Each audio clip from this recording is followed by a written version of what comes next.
Hello, welcome to the Emirates Arena on the third day of badminton. And you can see absolutely packed it is here. 6,000 seater, the Emirates Arena, and it's virtually brim full, just a handful of seats at the very sides. They've been coming in here for the last hour and a half.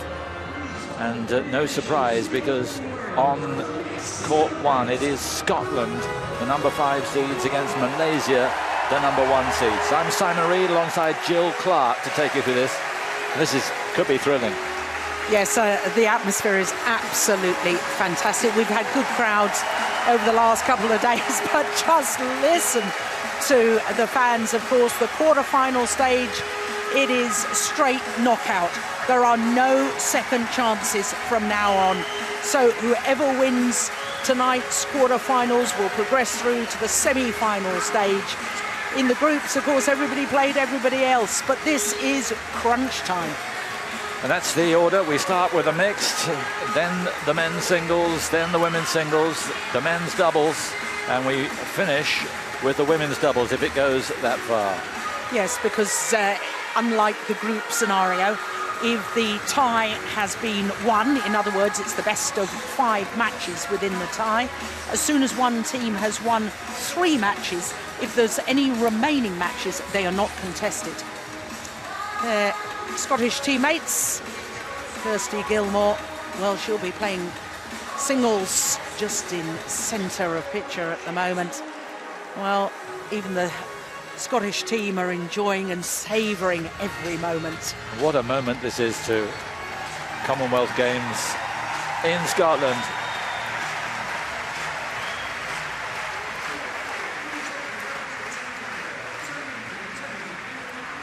Led out by Chang Pen-sun, the Malaysian team, the number 1 seeds.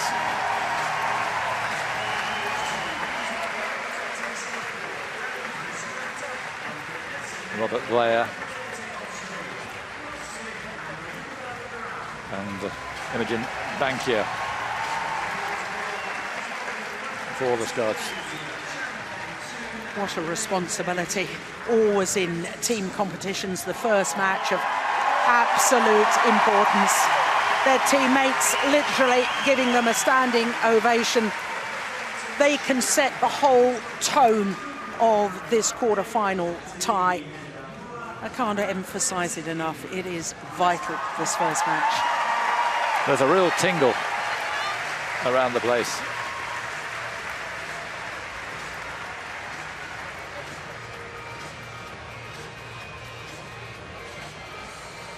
Ian Ross from England, our umpire for this, his first duty, the toss of the coin. Couldn't quite hear Simon. I was very, very interested to know whether the pairs chose ends first. Yeah, couldn't pick it up. But that's the lineup. Chan Peng-sun and Lai Pei-jing.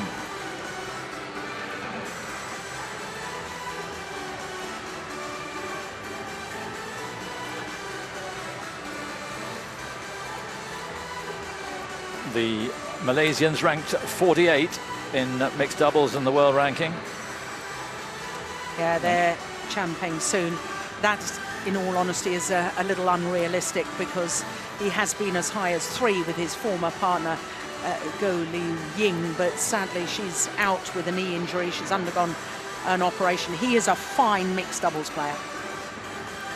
And there is Lai Pei-jing, 21 years of age. Got to the last 64 of the mixed doubles in Guangzhou. And I understand they've only had 2 tournaments together. That's no kind of preparation for this, is it? Well, I think in total they've played, I think maybe it's about 7 or so. But no, I mean, they're not really that established. So they're very much in the learning curve. But certainly earlier on, this is the one group, Malaysia, with the number 1 seeds. There was only 3 countries in their group, and in fact they played against Sri Lanka this morning. Yes. So part of tonight's match will be to see how the Malaysians have recovered from this morning's encounter. Well, it was straight games. Robert Blair, he and Imogen Bankier ranked 13 in the world. He's 23 years of age, 24 and a week or so. And Imogen Bankier, 26, born and bred in Glasgow. Blair, a Glaswegian as well. So something's got to give. Seychelles, Guernsey, New Zealand all flicked away, 5-love. No defeats either for the Malaysians, but now the step up is prodigious.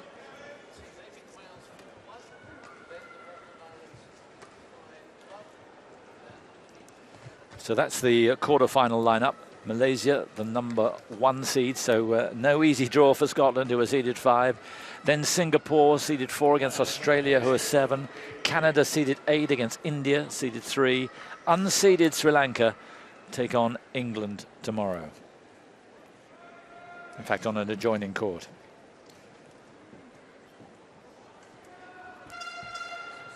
So Ian Ross is the umpire. And there's the service judge, Jira Goniaratre.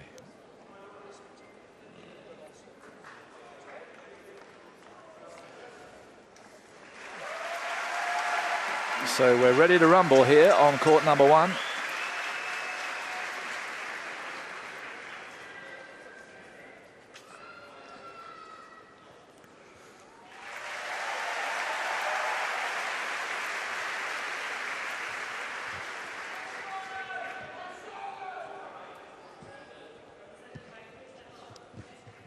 So we're ready to go. I'm just looking at the spectators on the outer court, some of them, to get to this court. This is the one they've come to see.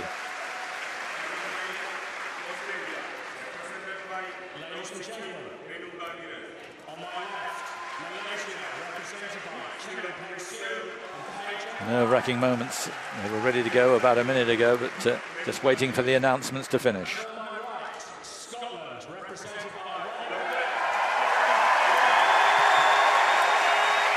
Just in case you're in any doubt.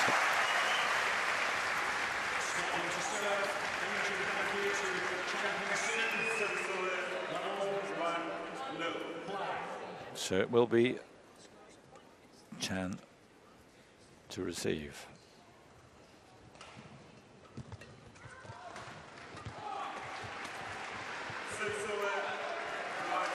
Oh, that looked a nervous shot from Lai Pei-jing. You know, Simon, there was such a little buzz around the stadium earlier today when the draw for the quarterfinal knockout stage was made, and everybody was sort of saying, oh, it's so disappointing for the host nation, Scotland, to draw the 2-time defending quarterfinal match. But I looked at the lineup in detail, and I can see a possibility of how Scotland can win. But they must win this mixed doubles. So a huge amount of pressure on Robert Blair and Imogen Bankier.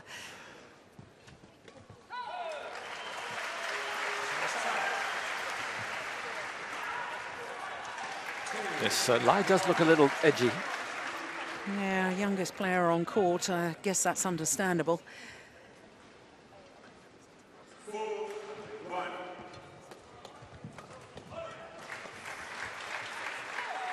It's gone long. And they've got to take advantage while this is happening, because she may settle quite quickly. It's important for them to get as many points, the Scots, as they can in the bag early. Yeah, I think that's a very good point, and I think that part of trying to do that is going to be the role of Imogen Bankier, because I've thought in the first 2 days of competition here at the Commonwealth Games, I thought she has looked as sharp as she was when she won her World Championship silver medal with Chris Adcock back in 2011. I haven't seen her play as well since then, and this week she looks to have prepared absolutely brilliantly. The only concern from my point of view is the fact that she's got both her knees heavily strapped. But I've watched her movement. She looks to be moving well, and I think she's in great form. So she needs to take command of the net and not allow a Lai Pei-jing to settle, as you rightly say. Oh, service fault called.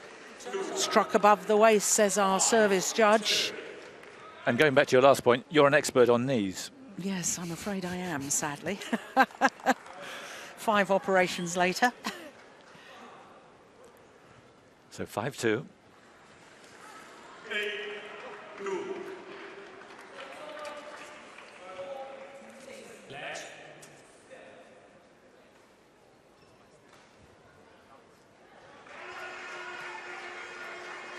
Service over 3-8. No, And it pushed it wide. and it wasn't close. No. This is where Champagne Soon's got to use his experience. Yeah, that's a good spot by the service judge. Yeah, struck above the waist. Now, there's numerous serving rules in badminton. Must be struck below the waist. Racket must be pointing in a downward direction. Got to hit the cork of the shuttle first rather than the feathers. Only allow one forward motion of the racket. Not allowed to stand on the lines. My goodness me, it goes on. And therefore, we have a dedicated service judge.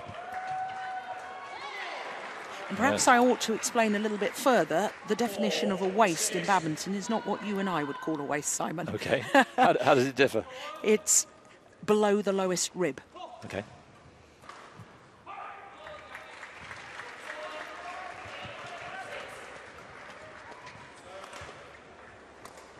Oh, fine shot. Robert Blair bringing the crowd to a huge response.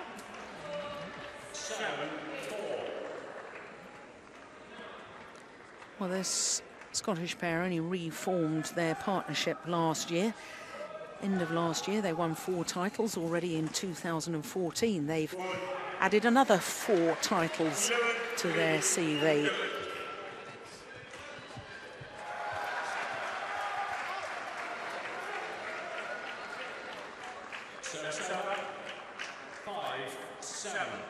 So the deficit felt as if it would be more, but it's only 2 points at the moment.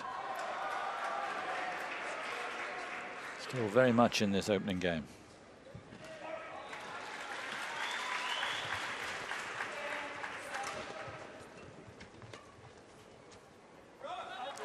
Another mistake from Lai.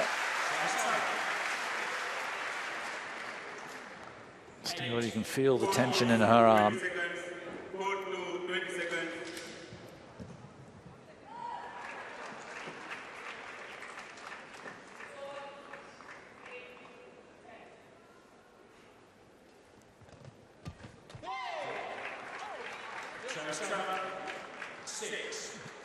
Malaysians wearing black armbands for obvious reasons. It's been a devastating time for their country.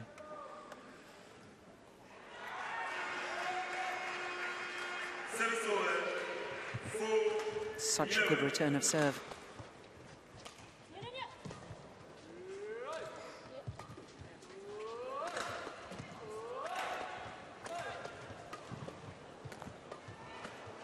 Brilliant. Oh, Yeah. well, they targeted Lai. I thought she was going to get away with it, but eventually they broke her down. Super rally. Yes, and this is great tactical play by the Scottish combination. They have to take the game to their opponents.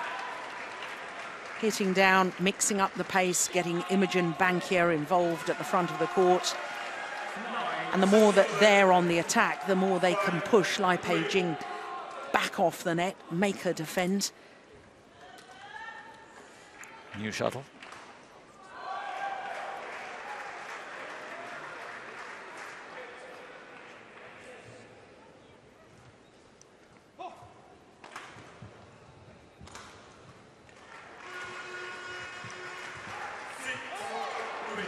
Good return.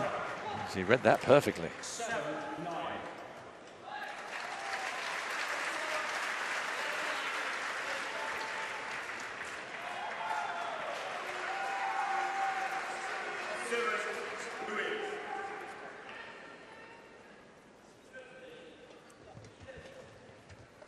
Oh my goodness. Yeah, a bit of miscommunication, and the lead now down to just 1.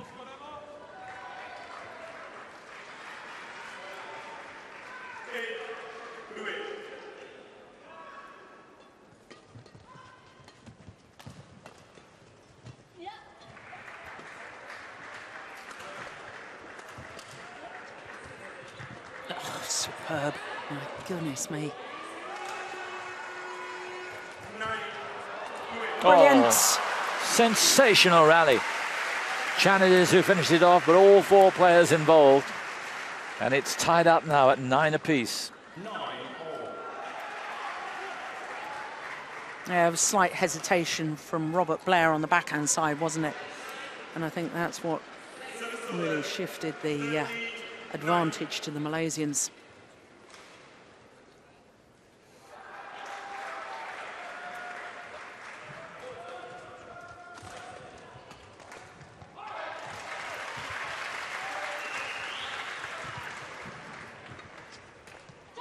Well, tried to get it across to Lai, but the net intervening, and the Malaysians in front for the first time.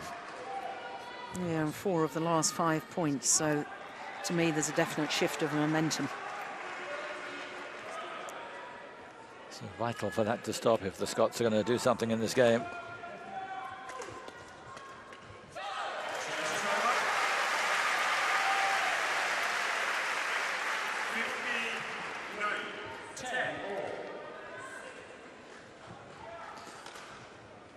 Is there any sense that the Malaysians might be a little tired, a little jaded because they played this morning, or because it was an easy win, it doesn't matter so much? I don't think it matters so much. I actually watched that match this morning, and the thing about the Malaysians is that they've got specialists in all 5 disciplines, so nobody from Malaysia is doubling up.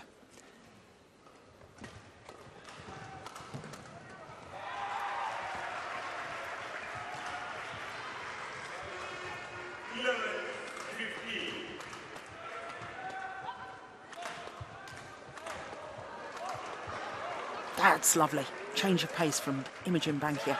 Yep. Well, Chan did miraculously well, but he wasn't able to get the point. He batted away and got what they wanted, and the Scots are now in front.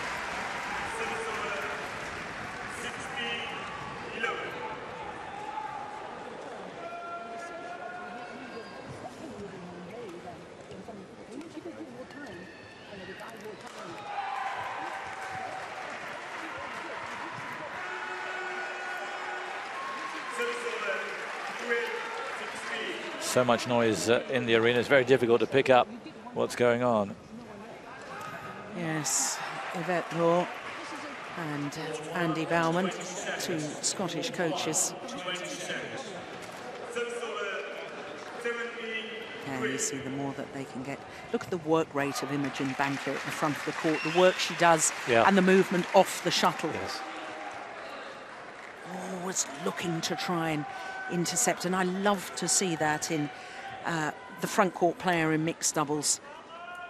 And most of the time, of course, it tends to be the woman, because a woman tends to be a little more agile than a man, and therefore all this twisting and turning and changing direction at the net, they're more suited to that. And men, quite obviously, are physically stronger than women, and therefore we want their power from the back of the court. So that's the ideal formation. Get the woman forward, man smashing from the back. And she was certainly moving forward there, Lai Pei-Jing. Crushing finish. So still tied.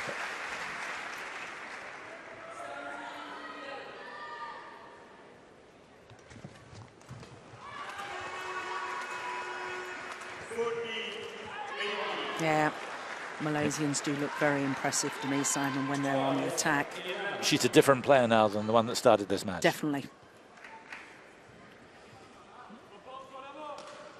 I was talking earlier today about Lai Pei-Jing because her former mixed doubles partner, Tan Ai Kwan, was a left-hander, and I still think that this Malaysian mixed doubles pair are in their development phase.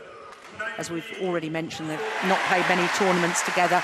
To me, they don't quite have that instinctive understanding of knowing who's going for what shot, what their partner's going to play in a certain situation.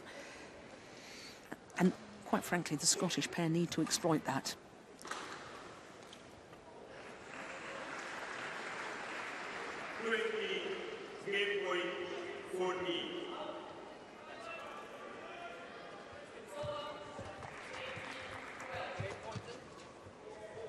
Oh, indecision. Yeah, cost him dear.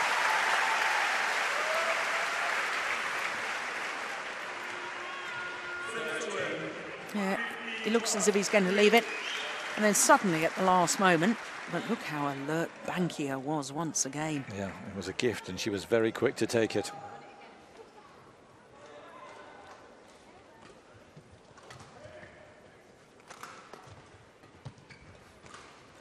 Oh my goodness, that's lovely.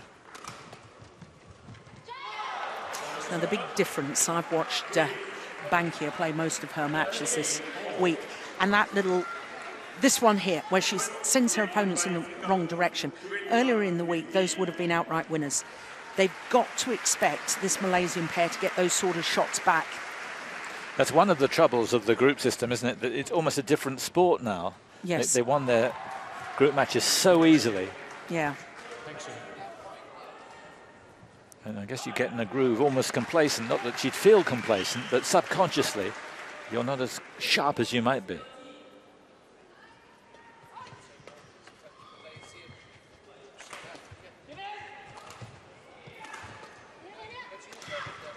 That's nice defence.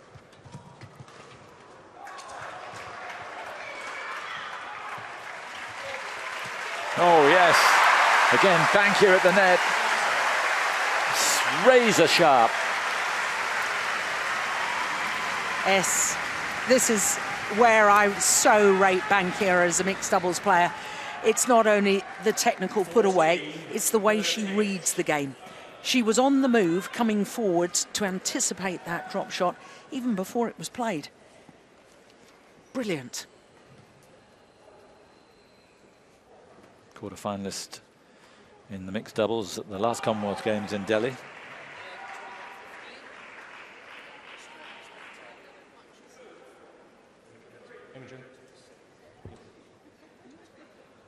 Now what's the umpire going to say? I just want them to speed up a fraction. Yeah, we've had a bit of an issue in badminton on the World Tour that players tend to take a little too long in between rallies, and unlike tennis, we don't have a set time limit.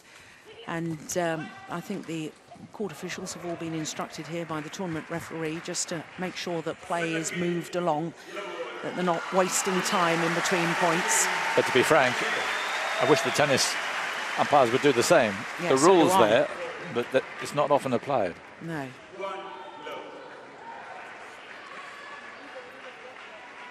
And former world #1 in the men's singles, prime example. Yes. Just gone down to #2, I understand, is that right? That's right.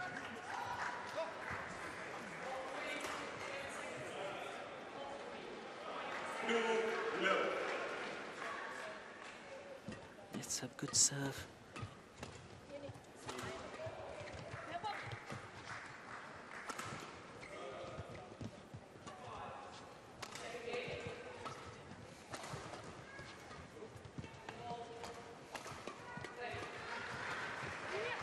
Clever.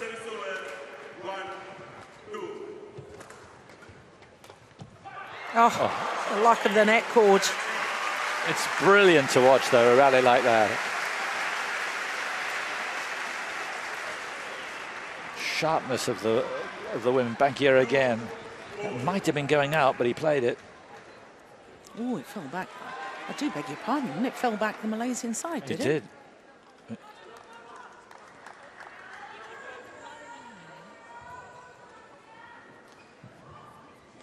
So a 3-point cushion for Scotland. Those new to badminton, first to 21.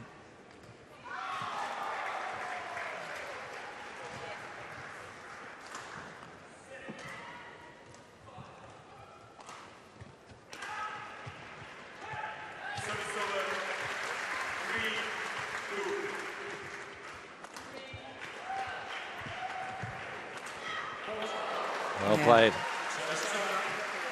Big hit. Yeah, and there seems to be an obvious big difference to me between these two pairs. When the Scots are on the attack, it's taking them 3, 4, 5, 6 attacking shots before they manage to finish off the rally. Malaysians managed to do that within a couple of shots. So their penetration on their attacking play far more potent than the Scottish combination.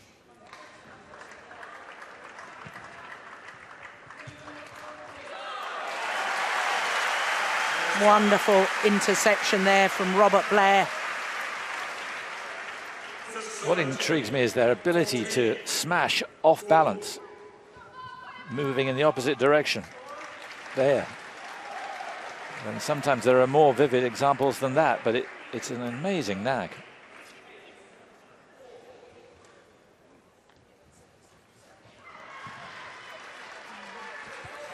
Oh, it's wide of the centre line. So the service changes and the gap narrows to 2.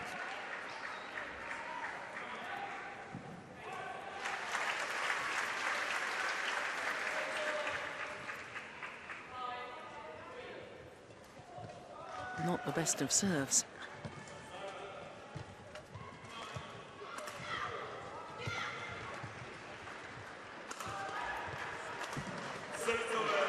Yeah, well, it took 3 attacking shots. There again, that final smash, moving in the other direction and still able to land it. Here it comes. Yeah, and quite obviously, if you're jumping in that direction to what we call the round the head position, the obvious shot is straight. To have the control of the racket head to play that cross court, technically very difficult. Persistence paying off for Robert Blair then. 3 points from the opening game.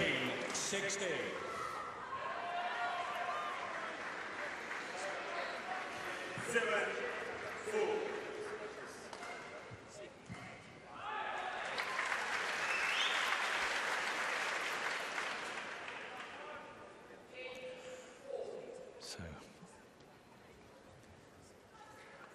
3 points away.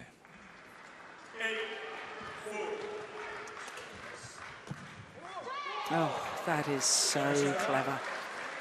Lai Pei-jing, well, when you see her playing shots like that, quite obvious to understand how she won a bronze medal at the World Junior Championships in Guadalajara in 2010. Mixed doubles her specialty.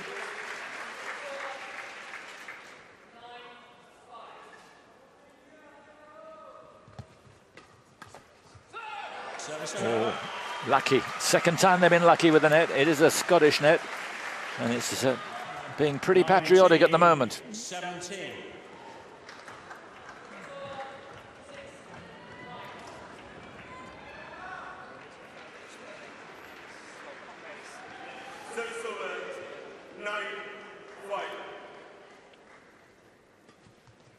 Good flick serve. Yeah. That wasn't coming back, and it gives them 3 game points. No room for Chan on that reply. 17.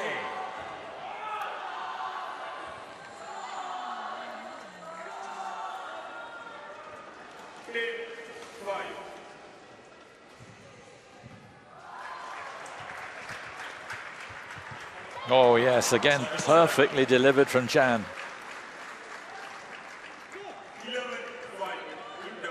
Good return and even better second shot. No chance of her recovering that.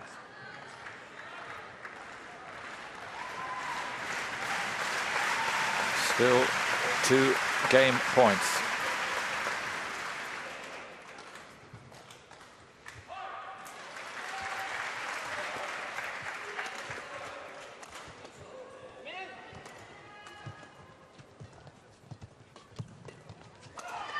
Oh, good defence.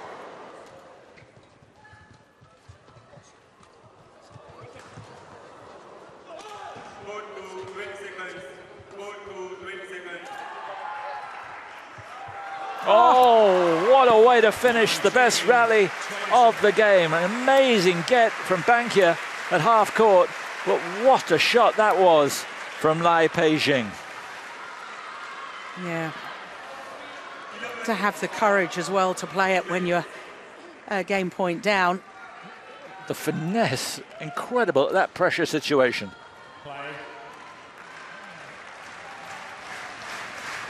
Oh, Yeah. big gulp of air from Robert Blair. I suppose that's why my one concern at the age of 32, you know, if this was to go the full distance, well, his stamina and fitness may be tested. So, game point, third time.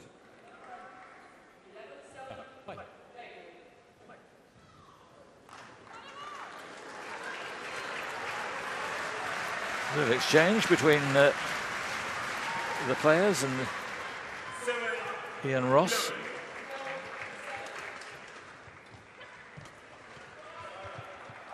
Oh, It's gone long. just long. 20 all. So 20 all, first to go 2 ahead.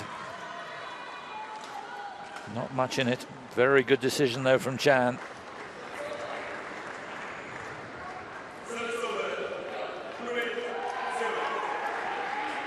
Play.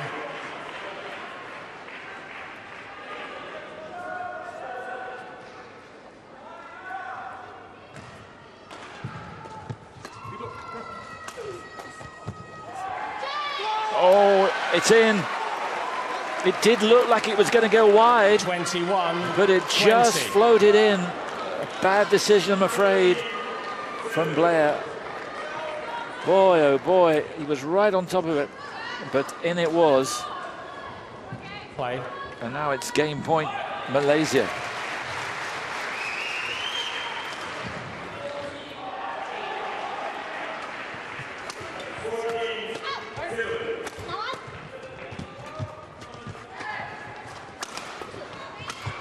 Oh, yeah.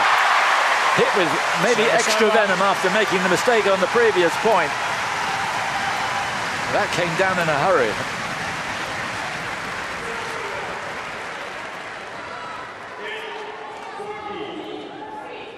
$21 all.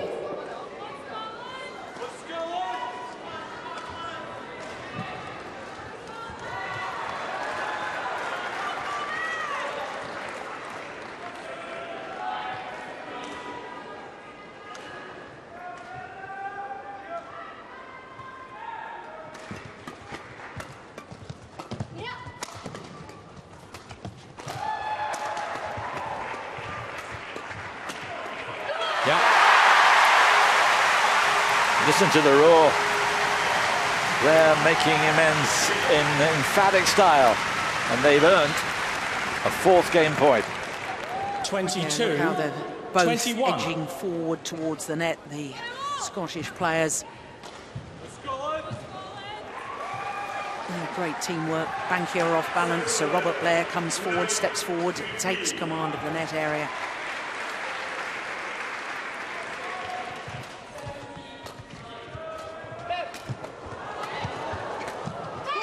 Yes, Service over. in again. 22 Just all. incredible.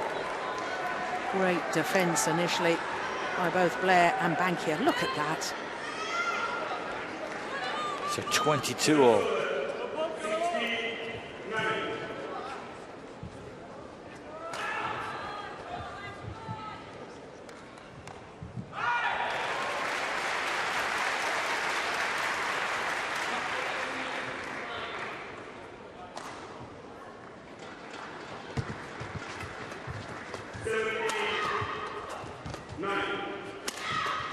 Yeah.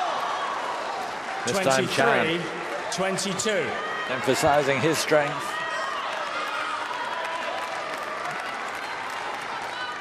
And the Malaysians have got a 2nd game point. Yeah, it's a good smash, isn't it? Body and soul into that one.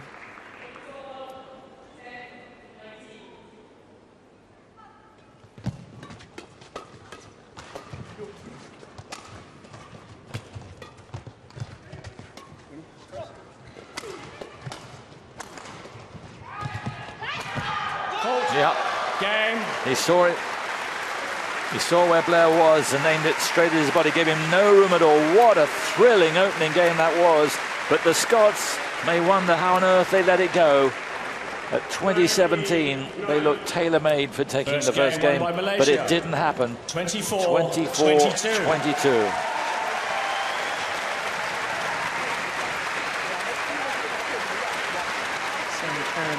Gang and Chingy Kui, two Malaysian coaches.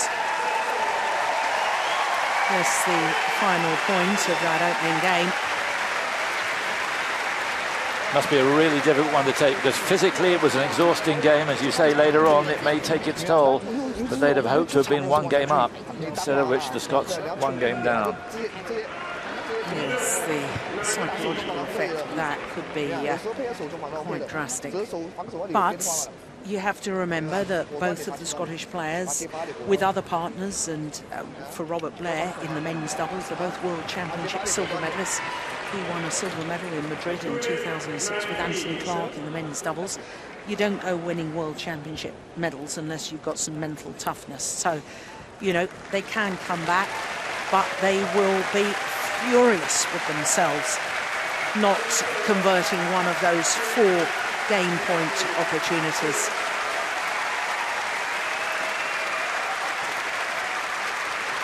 So there's confirmation, and what a game it was, 24-22 to the Malaysians.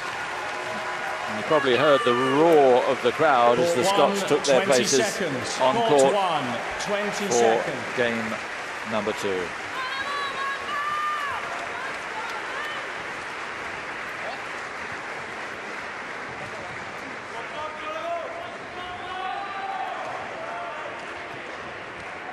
Well, they knew it wouldn't be easy. Second game. Love all. The challenge is on now.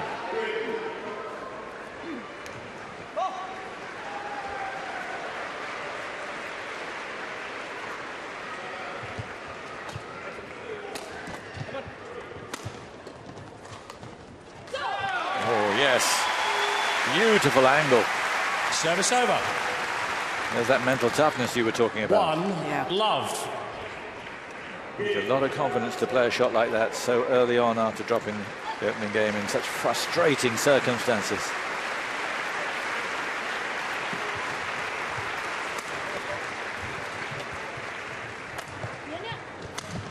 Oh, my word. Look at that Service movement. over. That's another one of those examples that you were talking about earlier, Simon. Off balance, just making the physical effort to jump to what we call the round the head position to thunder that smash down. Real physical commitment.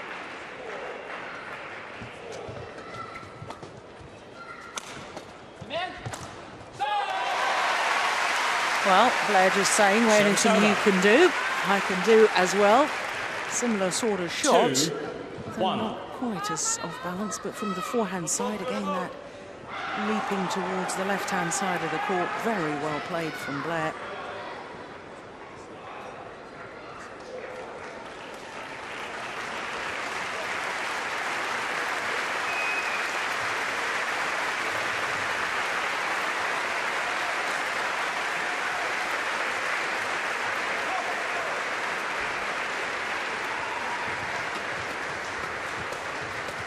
Fault. Yeah, just a touch. 3-1.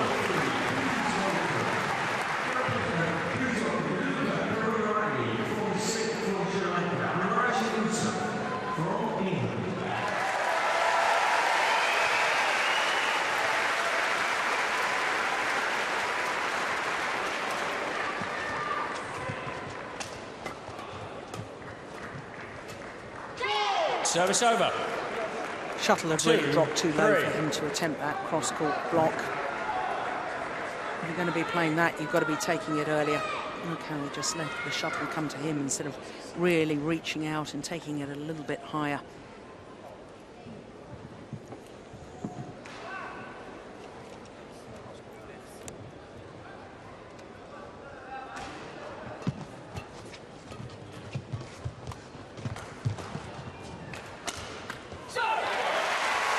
Service over. Yeah, really going for placement on the smash that time. Robert Blair. 4-2.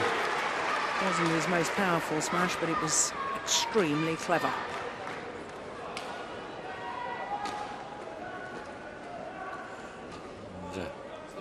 Showing his agility there to great effect.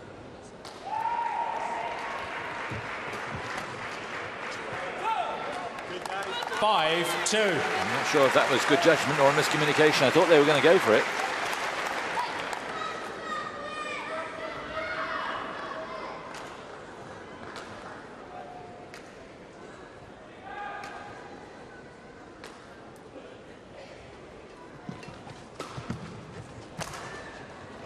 Okay, she was just waiting for that.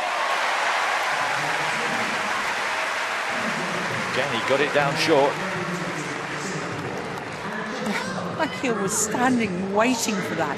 That's how good her reading of the game is. 6-2. So a really good response to losing the first game. Doesn't that look so athletic?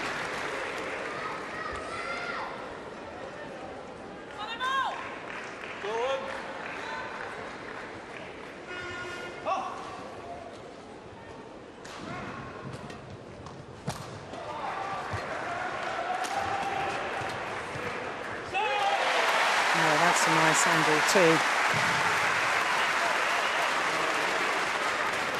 7-2.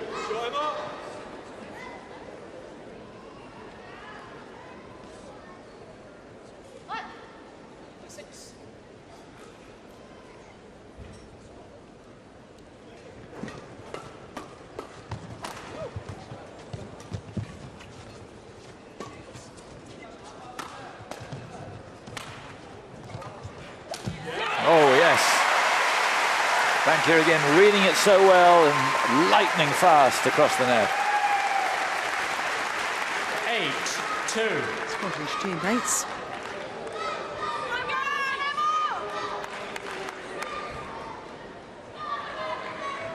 So a 6-point cushion early on in this second game.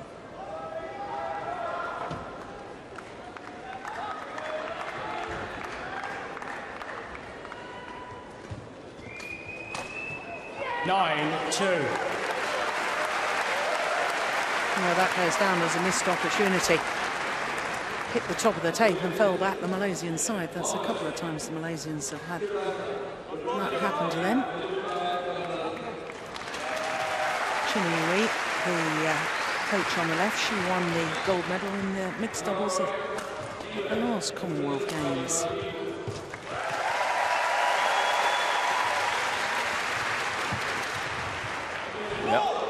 Not sure that they could have done much about that. Right into the corner. 9. There's a big margin to make up.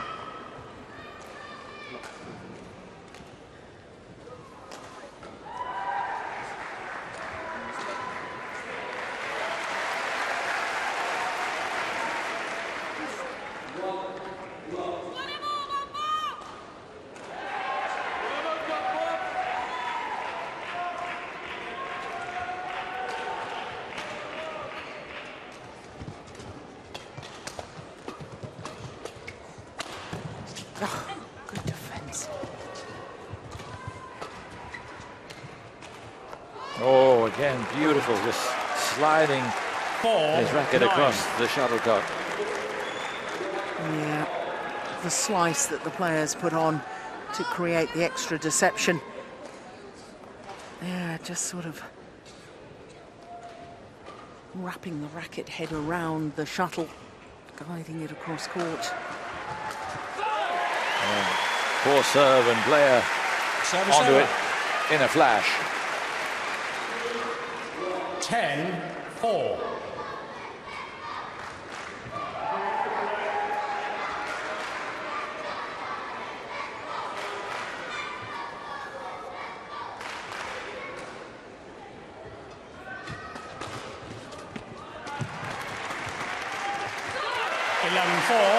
Interval. Quick fire exchange. And at the interval in the game, the Scots looking good. But they don't want to relinquish a lead this time around. He's not dangerous. He's floating. It's easy for you to get. And the somebody say, stick one, much better. Don't give her a lot of pace to work on because the girls are much easier. Right? And that 12 shots, either late or over. If you play flat, the guy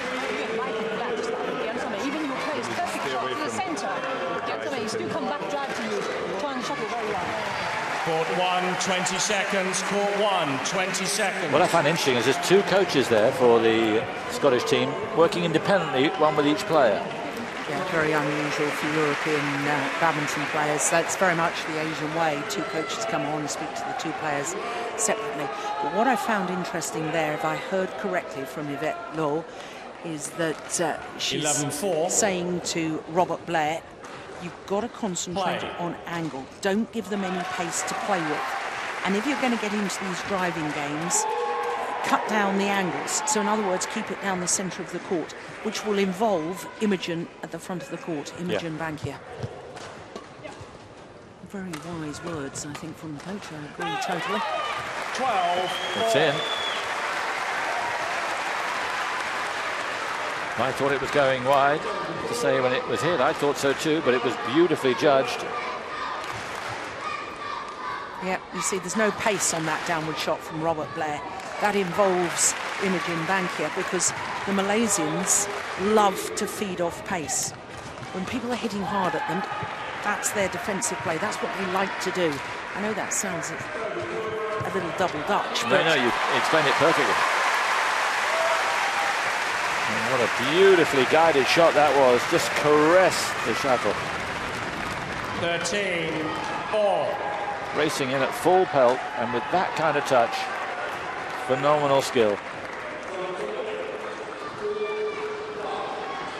This is a purple patch for the Scots. Can't help but think back to right at the start of the match, Simon, when both you and I were trying to hear who had won the toss, because over the last couple of days we've noticed players have preferred to play from this near side of the court. There is a slight drift in the Emirates Arena here. The shuttle flying a little bit faster, coming towards us as we look down on the court, which means that from this near side, players can afford to hit full pace when they're aiming towards the rear of their opponent's court.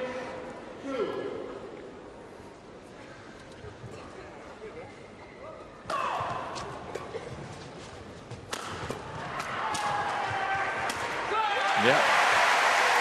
Service over. Again, it was the shot down the middle beforehand. Set 15, things up. 5.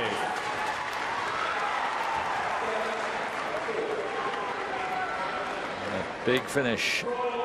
6 points from levelling up at 1 game each.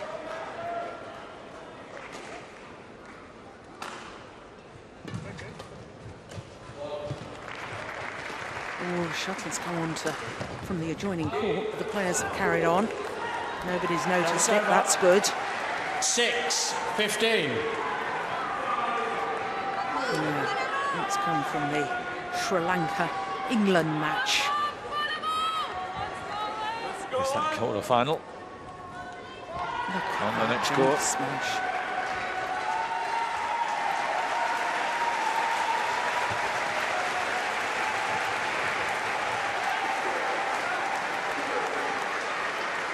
$7-15. So they're starting to edge back, but a very comfortable lead for the Scots.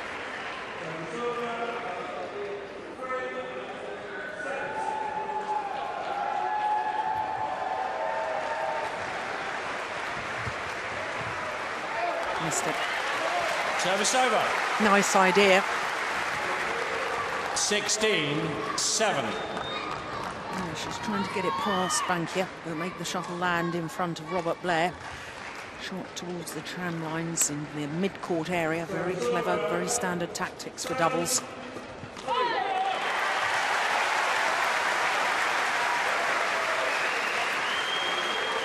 $17-7.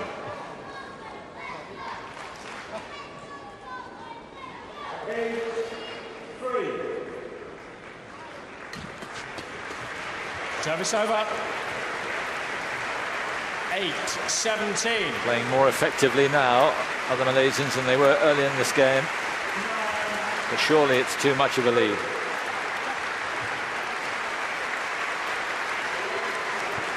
Service over.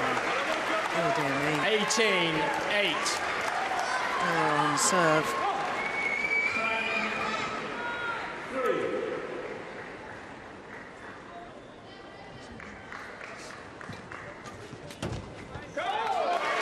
Yeah. Just 19. taking it away, robbing 8. the Malaysian of room. 2 points from the game.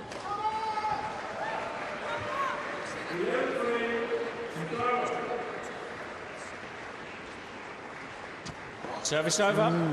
Everybody's feeling 9-19. the nerves, that's understandable.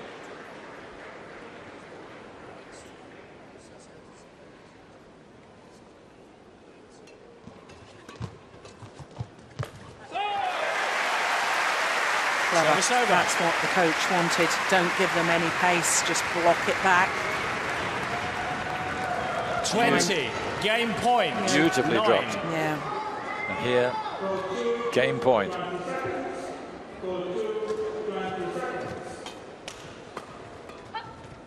Game.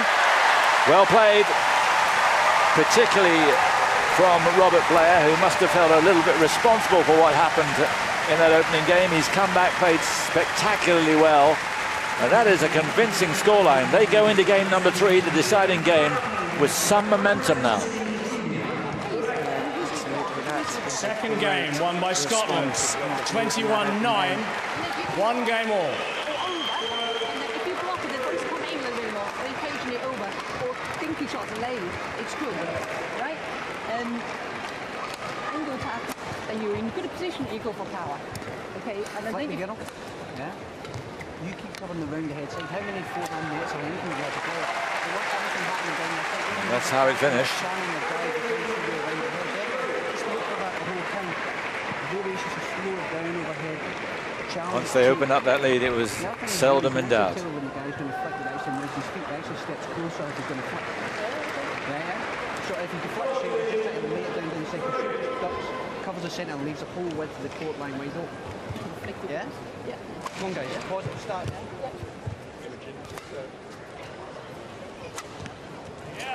Again, dual coaching, but they seem to be working from the same script. Yes, I think part of the advice was from that far side of the court, don't be afraid to flick serve, use the flick serve, because, you know, you've got to get them off balance, just mix it up. I do love Yvette Lowe's command of English now. She talks Court about 1, dinky 20 shots seconds. to the lady. Court 1, Yeah. 20 seconds. And I understand exactly what she means by that. So that's where we are, moving into the deciding game. And Blair and Bankier, the way they played in that second game, the odds slightly on their side. But they know they're going to have to work really hard for it. Yeah, there you go. Andy Bowen, something about block and then lift over the head. Well, they're going to have to be careful that if they do lift Final over their game. opponent's head, that they Love don't all. lift long of the back line, because they're playing with the drift Play. now.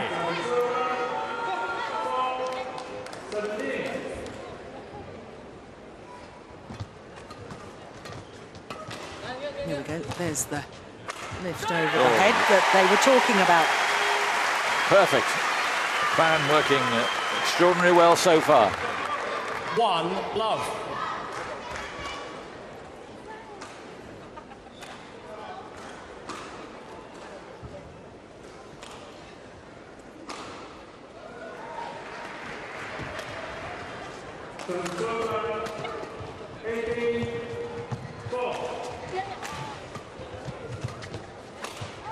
Missed it.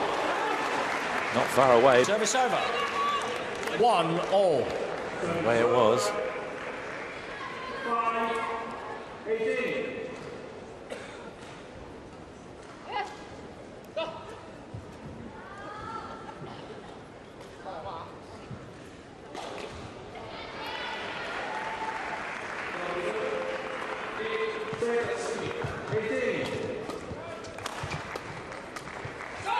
Well played there again. Service over. 2-1.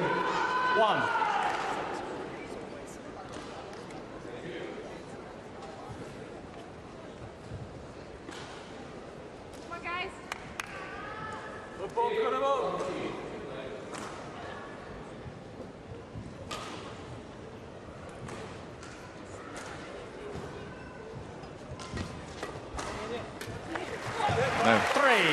A very difficult shot to try, and she wasn't close in getting it. So again, the lead goes to the Scots. Yeah, but it is interesting, having heard what the coaches were saying, the number of times they're pushing their opponents to the back. And especially if Lai Pei-Jing Service over. was pushed to the back of the court. 2, That's not 3. what you want from any mixed doubles partnership. You want the woman, as I explained earlier, to go forward to the net because of their agility. So it's always seen as an unfavoured formation, a weak formation. You see now the Malaysians managing to get Bankia to the back of the court, with Bankia too experienced about coming forward again. Service over. 4-2. Has time to look at the shuttle, look down at the line, check his spatial awareness.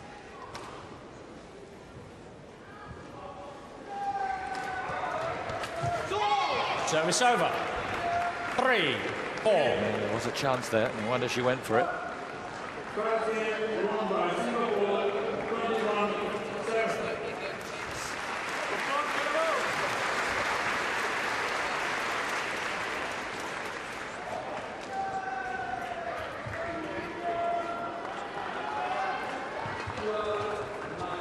Service over.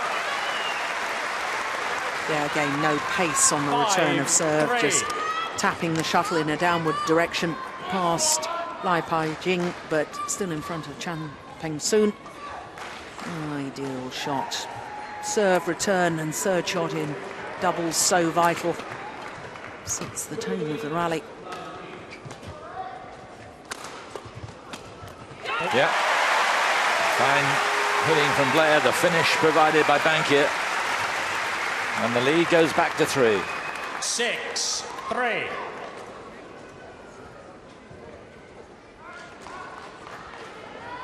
Great to see the place so full. There've never been crowds for badminton like this in Scotland.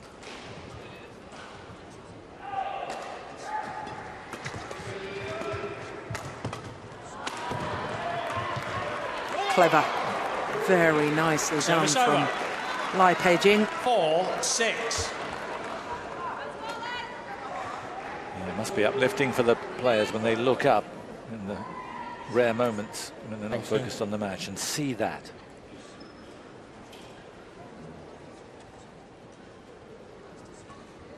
For 2, 20 seconds. For 2, 20 seconds.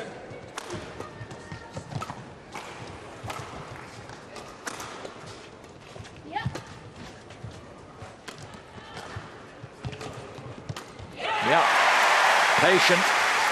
Again, Blair at the back. Didn't go for the big smash. Went for placement, set the point up. Bankia once more finishing it off. Yeah, look at her movement. So alert at the front of the court.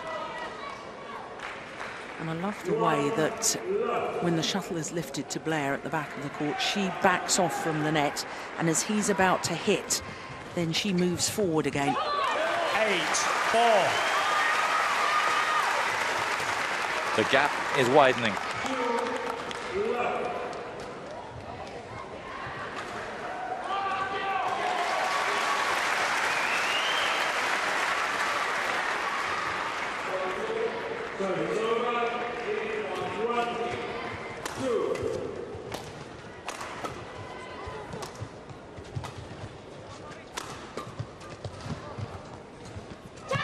Service over. Yeah, about the only option she could try Bankia, because it was a magnificent tight spinning net shot from Lai Pei-Jing.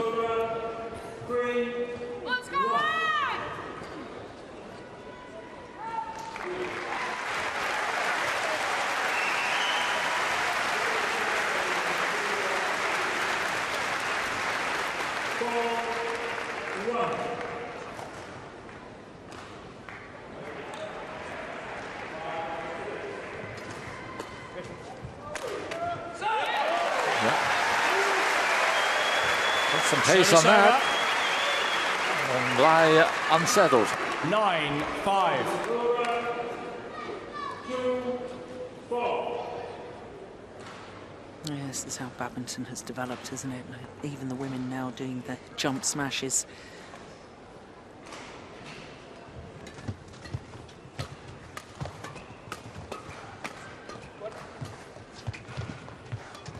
Clever. 3-4. Good rally. Service over. Uncanny speed of reactions from Blair, but Chan once again too strong. 6-9. Yeah, he really has got such a potent attack. His athletic ability, his leaps in the air, his jump smashes. 6-3.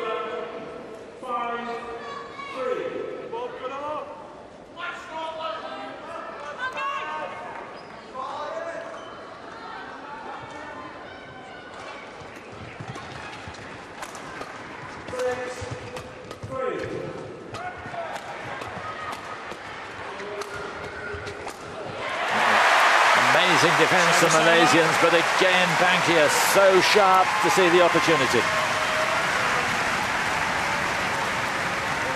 Well, this is just world-class mixed doubles. 10-6. See her edging to her right throughout that. And she guessed perfectly. Well, it was hardly guesswork. And just a little pleased.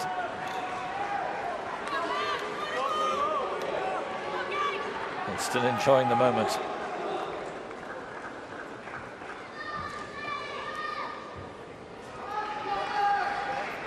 Yeah, that's all perfectly legal in badminton. Coaching in between rallies.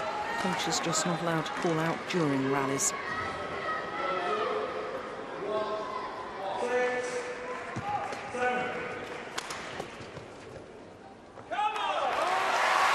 Well left. 6. Had one nasty moment in the opening game, but none there. And at the intermission, it's 11 points to 6 to Scotland. They have come roaring back after the disappointment of that opening game where they were tantalisingly close, had 4 game points and couldn't get it done.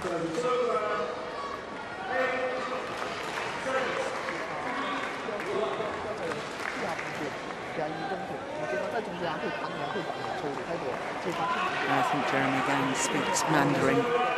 Yes. Can't really follow what he's saying.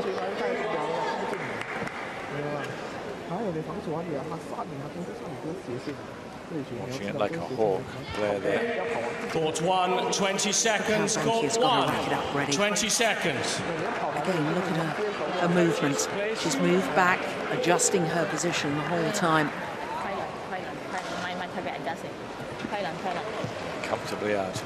Must be difficult with the drift, gauging that, but he got it absolutely right. So 11-6 it is. 11-6. Play. There's changing round.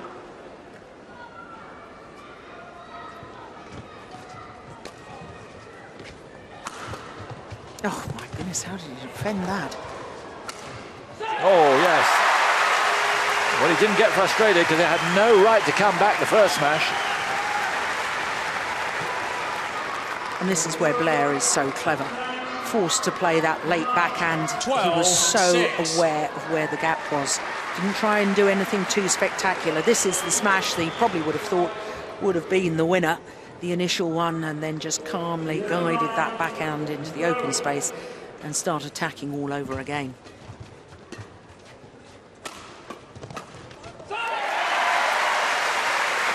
Good work.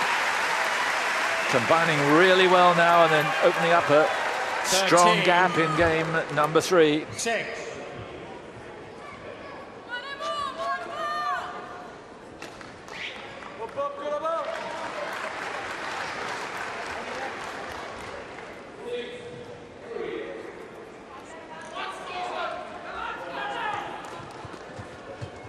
Court 2, 20 seconds.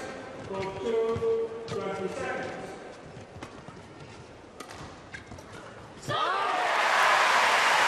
Yeah, they look impenetrable at the moment to the 14. Scots.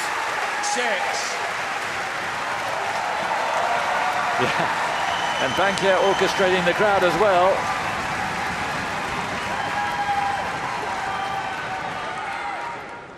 And there's the responses she got.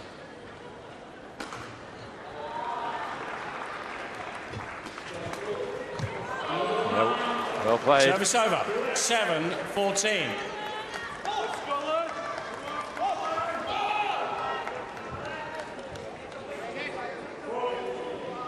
It's comfortably in.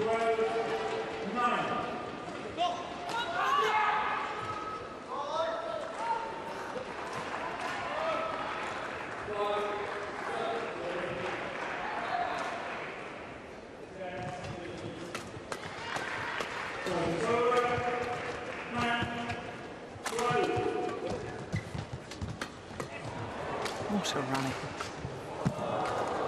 8. Yeah. Very nearly got the last one back. Yeah, all credit to Lai Pei-jing in that rally. Stood her ground at the nets.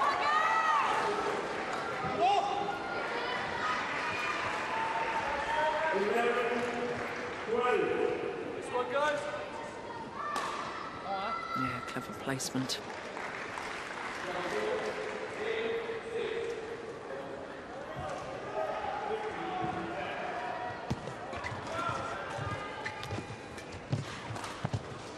Oh, well played.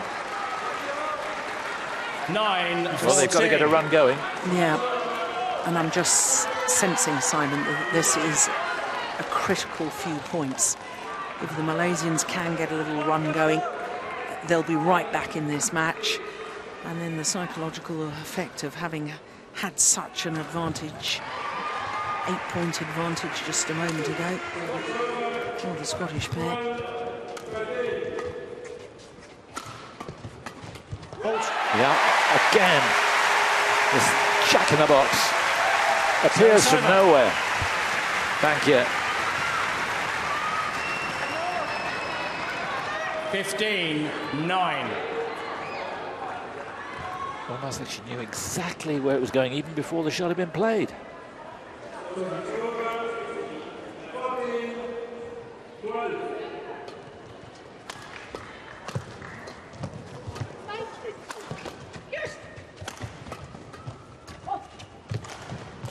Oh, yes.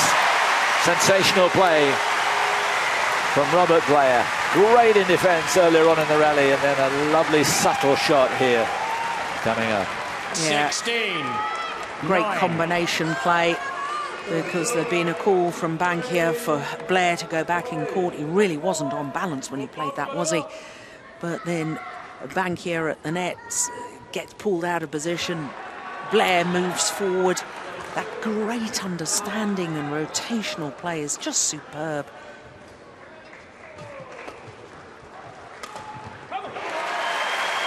And the gap widens again. It's back to 8 points, and they're only 4 points from victory. 9.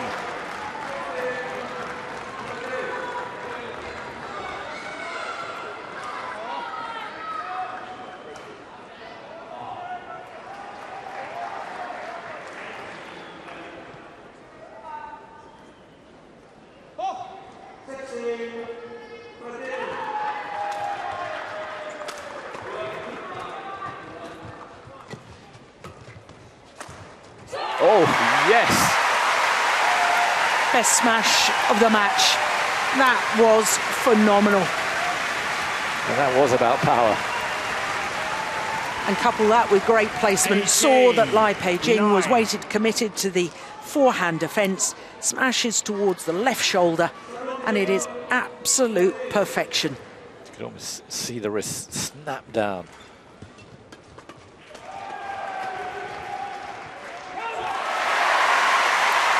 Surely they're almost home now. 10 points the lead, 2 points the goal. Quick 19, thinking from Bankier. 9. Yeah, I hope Blair isn't celebrating too early. But it is a massive lead, isn't it?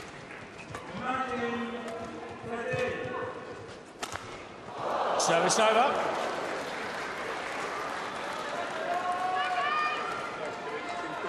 Quickly, the shuttle changed. I think he's going to change his racket. And the shuttle being changed as well. 10, Yep, picks up another 19. one. I don't think the strings were broken. Maybe the grip just a little bit sodden with the perspiration.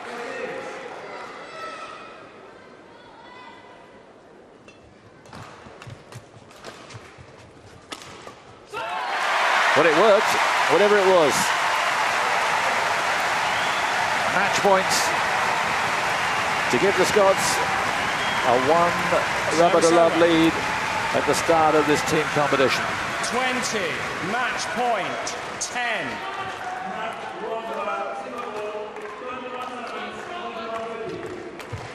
Service over.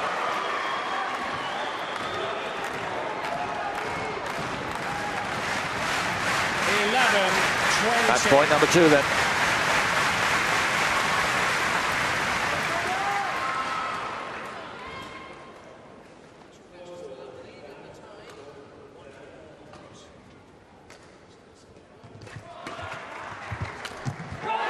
They've got it.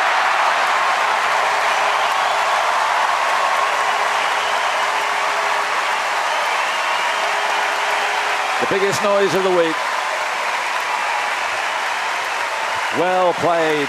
The frustration must have been so deep after losing those game points in the opening game. But they've come back in style and they were never really threatened in games 2 and 3. It was phenomenal. Match won by Scotland, 22-24, 21. The rest of the teammates 21, on their feet. Team manager Christine Black, I think, in tears, and I can tell you that the patron of Badminton Scotland, the Earl of Wessex, also here watching and supporting, and he too is giving the players a standing ovation.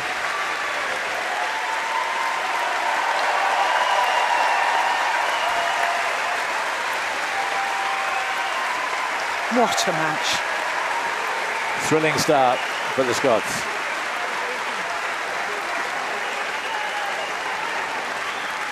Well, it was a match, you said earlier on, they had to win, and they have done. So, it's very much in the balance this tie. We thought it could go right to the end, and it may well do, but these two deserve huge, huge credit. Yeah, I really did wonder, after having those 4 game points in game number 1 and failing to convert, the Scottish pair, but you know, I've watched them for so many years now, and their results are quite obviously, you know, you don't pick up World Championship medals until unless you've got some real mental discipline and fortitude. And to come back from 22-24 to then win 21-9, 21-11 in a match lasting an hour and 4 minutes. That was the perfect start for Scotland. And of course the crowd will be buoyed up even more. So a quick look back at the match and how it developed. Well, it was nip and tuck through the opening game, and the Malaysians battled hard, but they were playing catch up most of the time.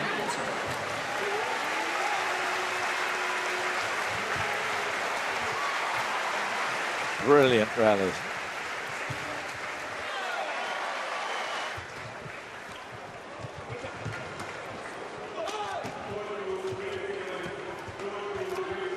And it really was a thrilling match. All 4 players playing their part. There's a wonderful little cross-court from Lai.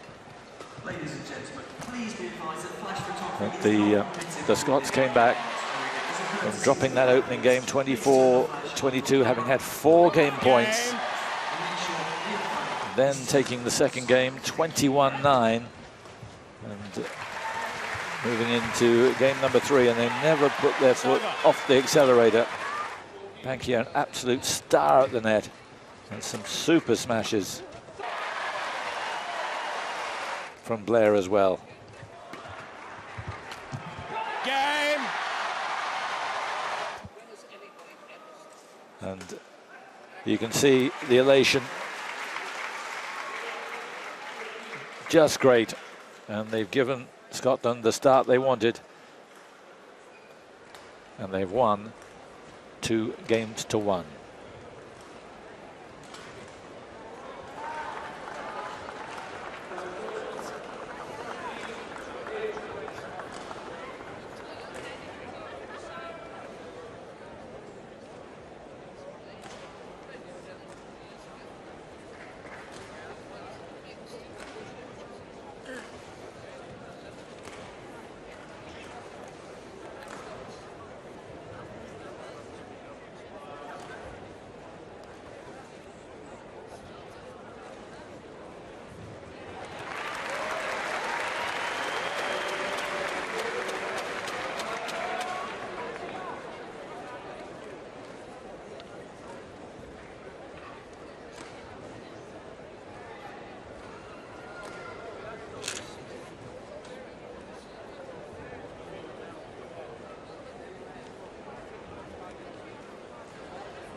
So he's never come out in such a big atmosphere, in such a big occasion here in Scotland. Kieran Merrilees, 24-year-old, born in Glasgow, lives right here in this city. And up against him is Chong Wei Feng from Malaysia. Merrilees, 24 years of age, quarter-finalists in the team event in Delhi 4 years ago. Can the Scots go one better? At least here there is a chance.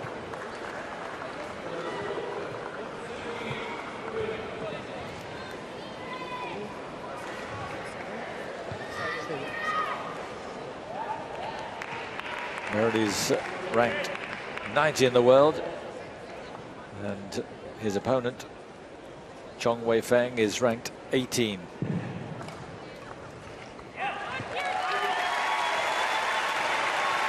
So here we go then. It's the men's singles in this next team event. Match number 2 of 5.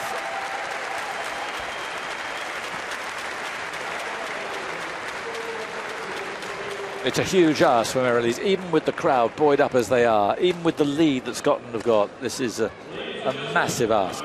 It certainly is, because the left-handed Chong Wei Feng, you mentioned that he's 18 in the world at the moment. He has been as high as 12.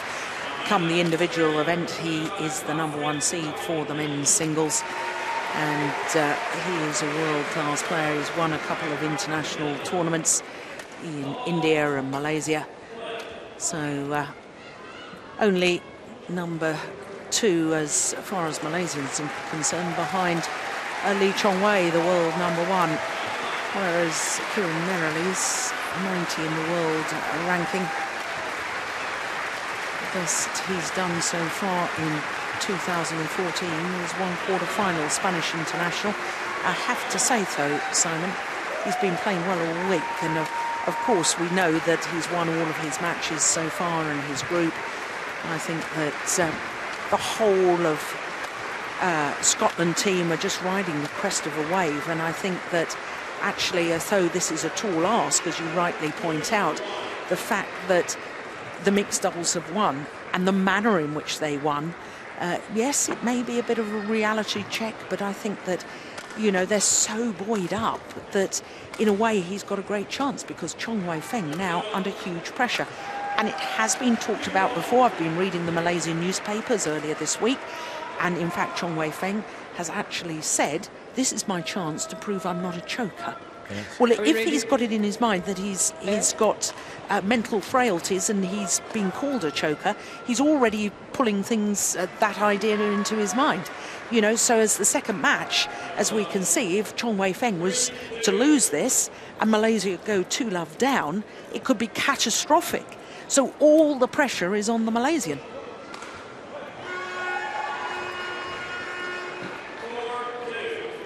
So Harriet Simagabi from Uganda is the umpire, and the service judge from Canada is Mike Walker. Ladies and gentlemen, by right. Malaysia, presented by John Wayne Page. On my left, So there is the man from Kuala Lumpur. Mary-Liz Peyron. And a huge cheer from Mary-Liz from Malaysia to Glasgow. serve. Two very different Level places. Play. How close will this match be?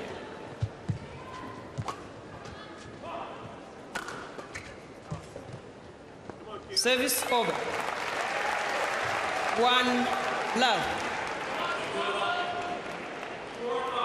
This is the first time that these two players have ever played against each other, so it's a bit of unknown territory for them both. They won't know where their opponent's strengths and weaknesses are, so their coaches will have videoed them earlier in the week. Service over. 1 all. He looks as light as a feather, doesn't he? John. Imagine how fast he may be. Yes, he is quick. 1.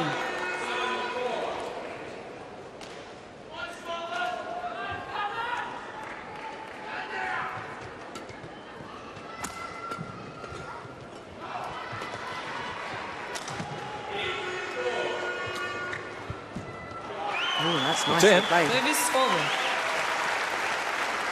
Well, it was a good shot, but he had it in his compass. He could have got to it, but decided this was going out.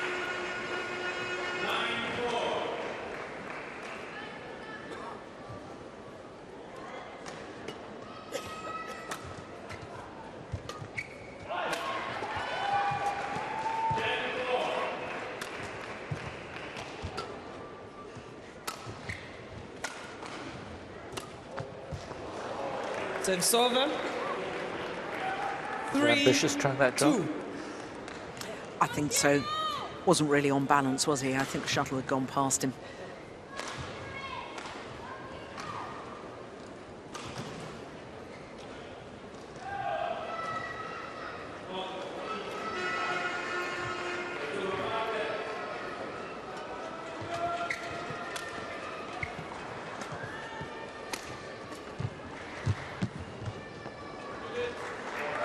Four, 2.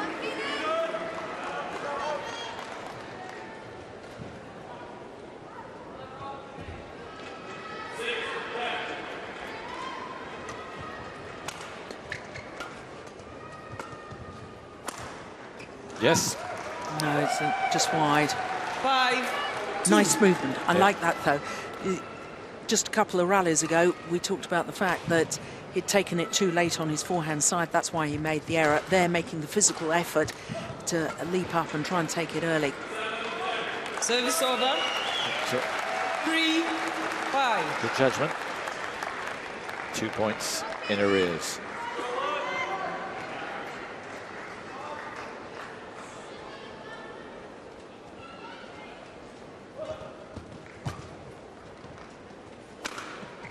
Oh, yes. Over. Some smash. 6. And he might be 3. light, but his timing is impeccable, and he can get power like that.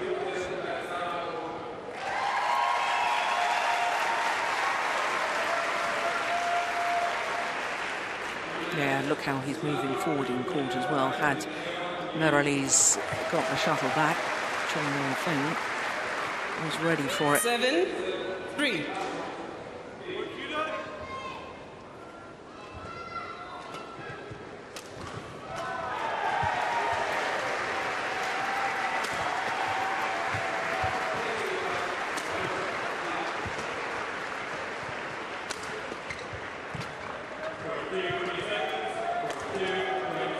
Brilliant. Well played, yeah.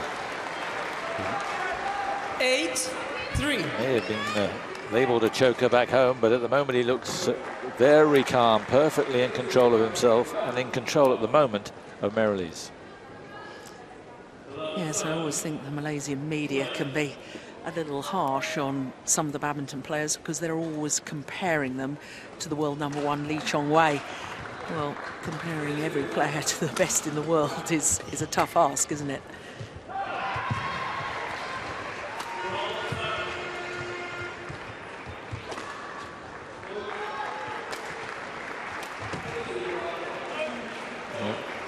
Just sense one or two over-ambitious shots from Merrilees.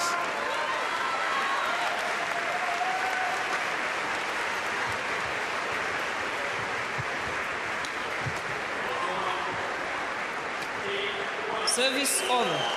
Yeah, I was talking yesterday about Merrilees' overhead hitting style, because he seems to have a very open shoulders with a very low racket carriage, and I was comparing it in a way to Stefan Edberg's serve, the way he used to drop his right arm before then serving, and I see a similar sort of thing with Merrilees. Yeah, interesting.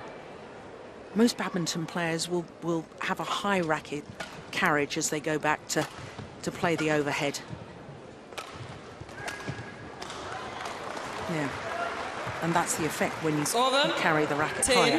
You can play little clips like that. Yeah. Less time to actually play the shot. It's already a 6-point cushion.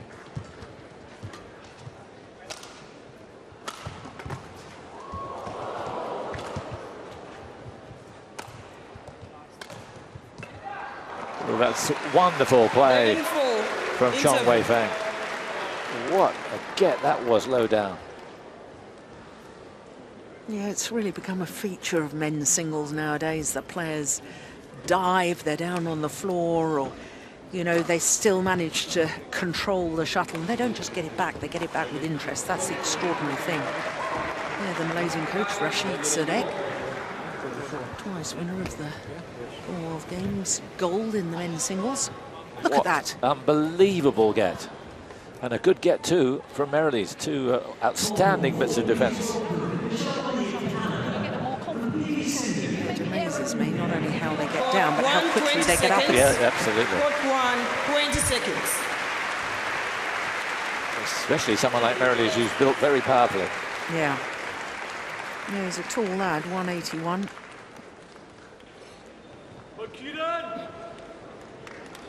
Comparison to Chong Wei Feng, who's just 1.70 meters.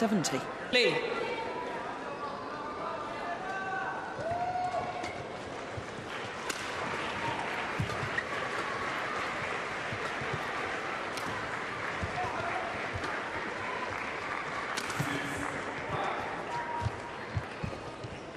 Service over. I guess Chong Wei Feng will be one of the major contenders for individual honours. Yeah, well, he's the top seed, so I mean, now that Lee Chong Wei has pulled out, the defending champion, Chong Wei Feng has been moved up to #1 seed. Yes, Lee Chong Wei, two-time defending men's singles champion, one in Melbourne and in Delhi.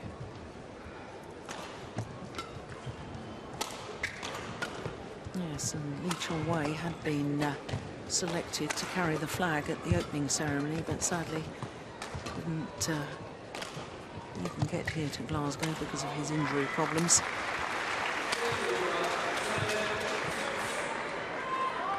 Oh, it's called long. Line judge slightly slow to react, and I have to say Merrilees just spreading the arms as if to indicate that he thought it was long. Yeah.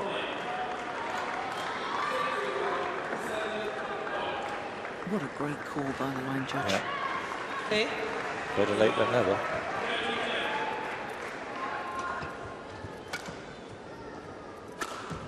Oh, yes, and that's some comeback. 7-11.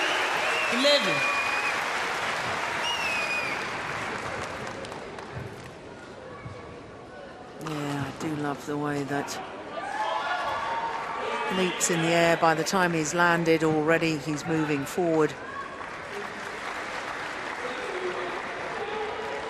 So mopping up the sweat. But, 7, ready to go again. Play.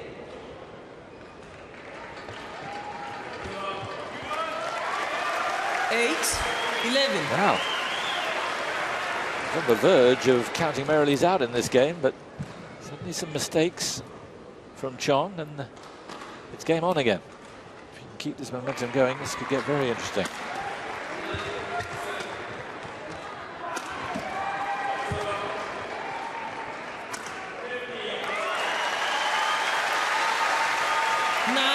Chong Wei Feng is feeling the pressure. Yeah, looks like it. I mean, that wasn't close.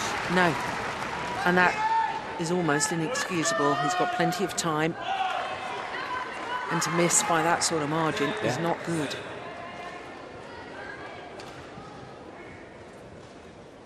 So one more change of shuttle. And the gap now down to 2.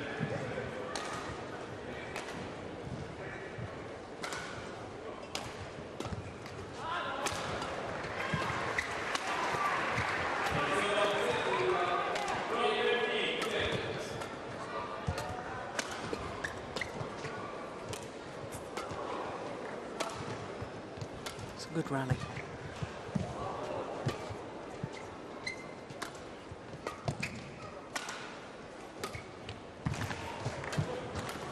Brilliant. That was a thing of beauty. 10, 11. The whole gamut of shot making there from Merrilees. Yeah, and the way he really moved his opponents around the court dictated the pace of the rally, and that final brush off the top of the tape. And now the crowd are involved again. Yeah, 6 points since the mid-game interval. All 6 points won by Merrilees.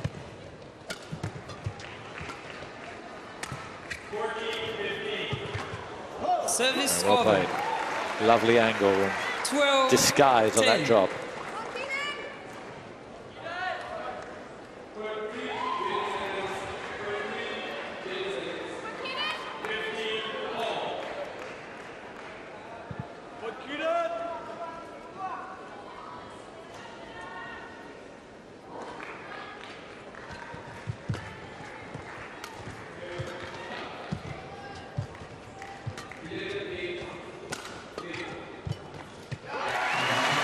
Another sign of nerves from Chong Wei Feng. 11, 12.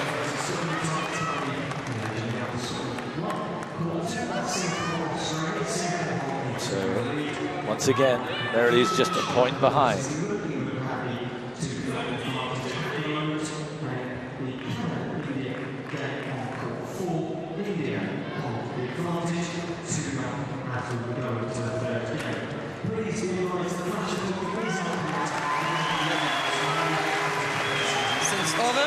So 12-12. All. Little nod of approval from Chris Rule, from the Dutch #1 men's singles player, now coaching here in Scotland.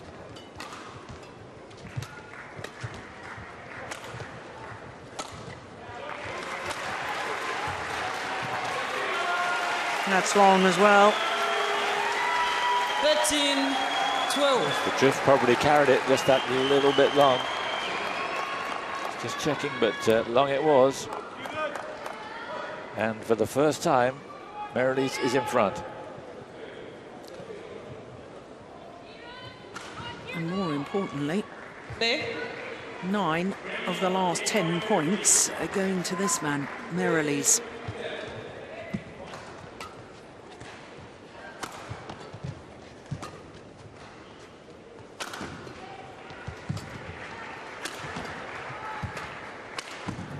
Well played.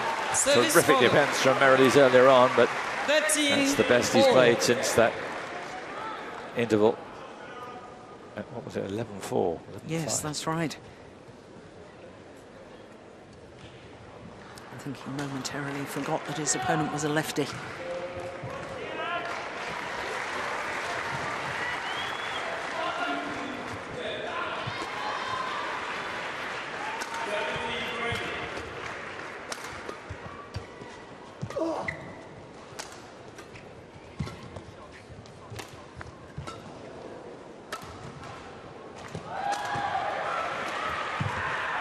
This is an important point. It's gone long. Way, way long. Yeah. 14, 13.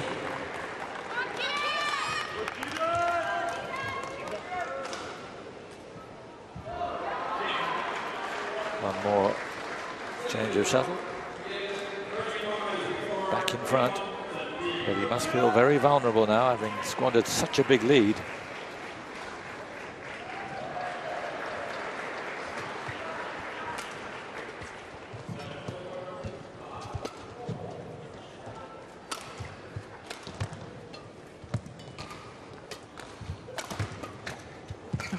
Goodness.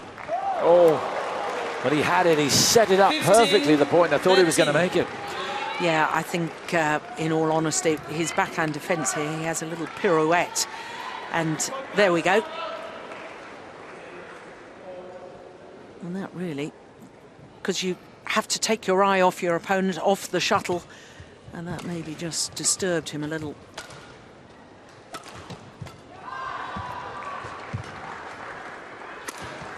Missed it. Yep. The lead lengthening 16, again. 13. Has Chong got his act together? Do you remember that 13-all point? It was a long rally, and I could just sense that was important. Won by Chong Wei Feng, of course, that long rally. Service over. At 13-all. 14-16. Beautiful little drop shot there. Still the lead too.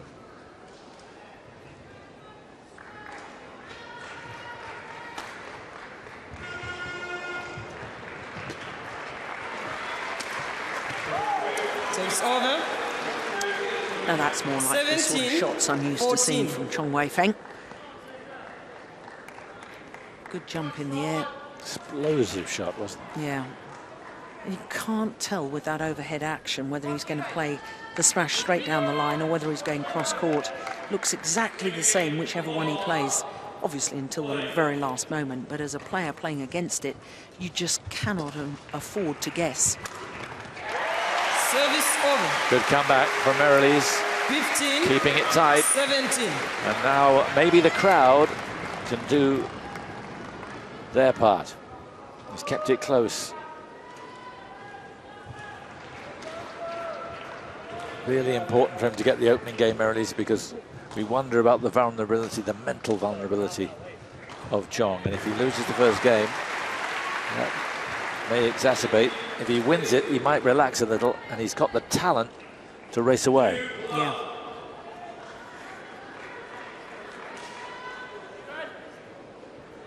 More sweat being cleared up.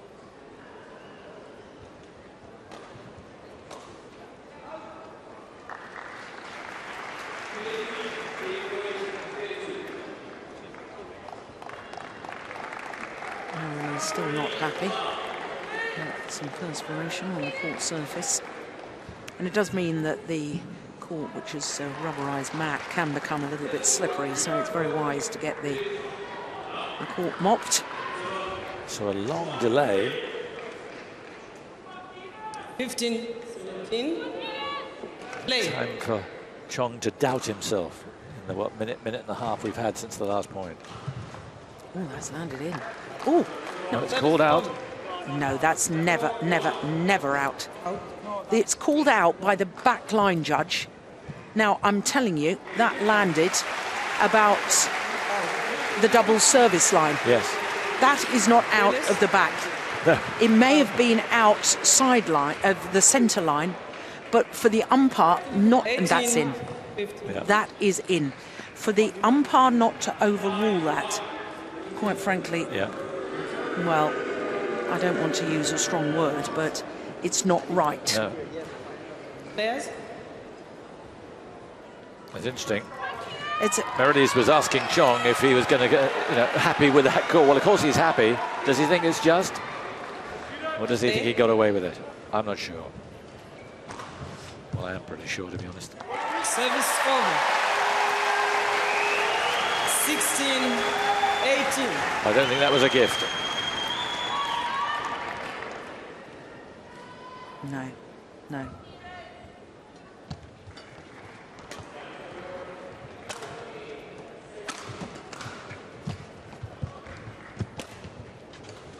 It's a good lift.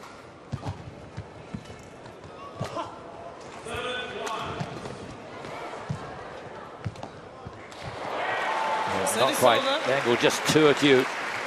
19, Really athletic 16. play from Merrilees, but it's Chong who's now just 2 points away from getting this opening game.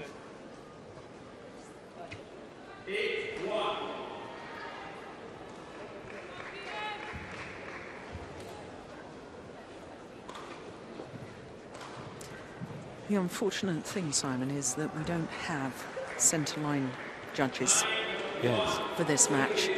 And for the back-line judge to have made that call is, it was a moment of madness. I mean, 20, game point, I cannot understand 16. No, it's not his place to do it.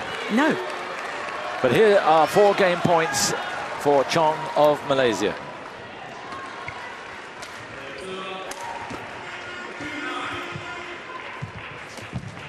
Game. And it all died game rather won quickly by in the end, Malaysia. that opening game.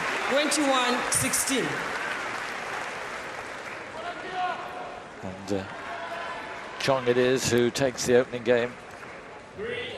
21-16.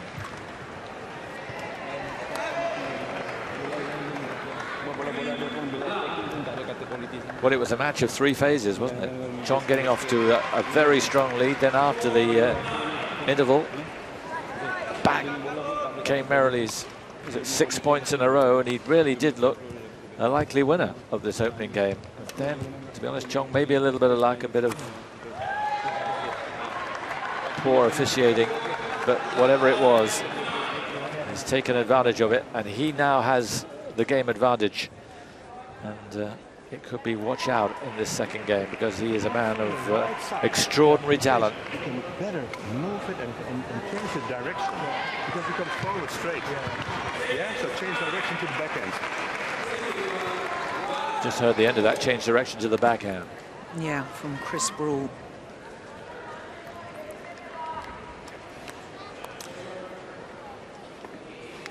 Yeah. So overall, Scotland, 1 match to love up, but there's where we are in match number 2. Chong leading Merrilies by a single game.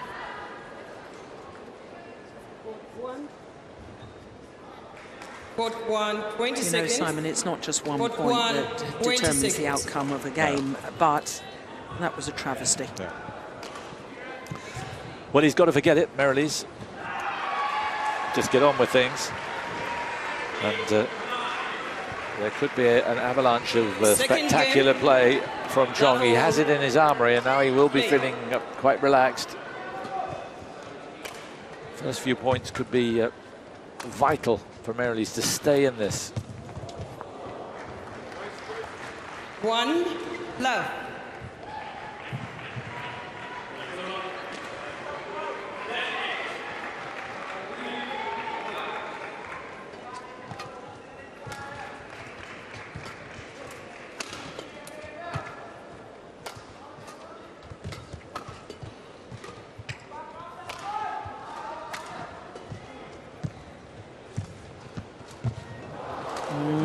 The opportunity was there for Merrilies. Love.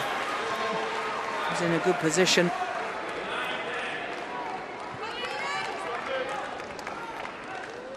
Play.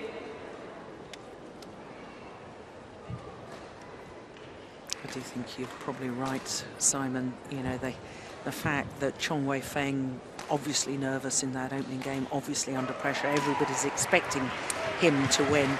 You know, and now he has taken the opening game, maybe he relaxes a little bit more, and I think it's going to become more and more difficult for Merrilies. Yes, it's a predictable start to game number 2. And his body language now is almost as if he owns the court. Yeah, that's brilliant. 4 love.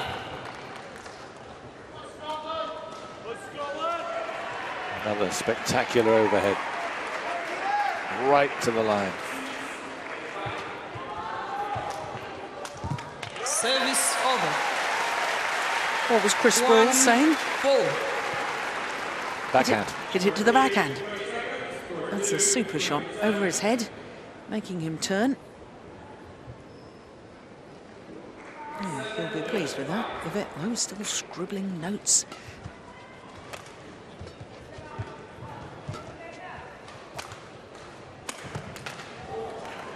Service over. 5-1.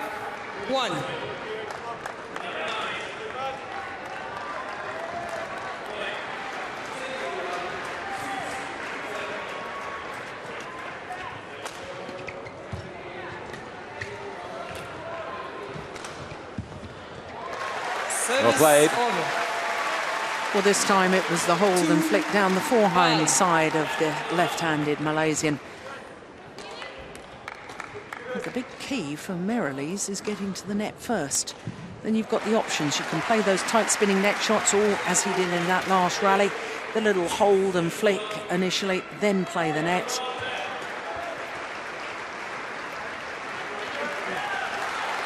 Three, 5.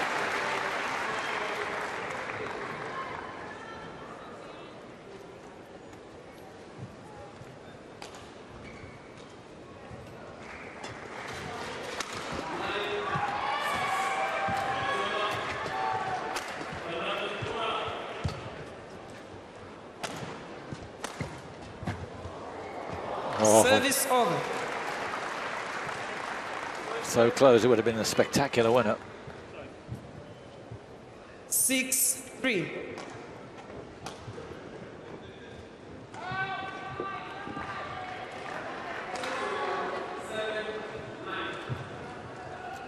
So the court being swept where Merrilees fell, right on that spot.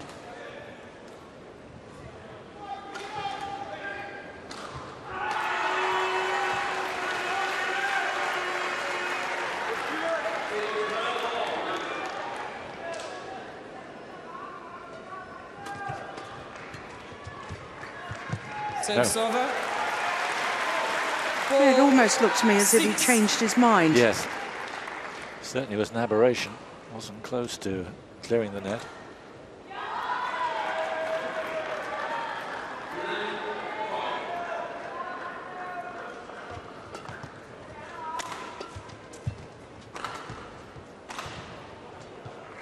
Yeah, And again. 5-6. Well, when you're nervous, it's always the little touch shots that tend to be affected most. But I thought he'd settled. So did I. A game and a 3-point cushion. Seeming having Merrilees where he wants him, but it's difficult again.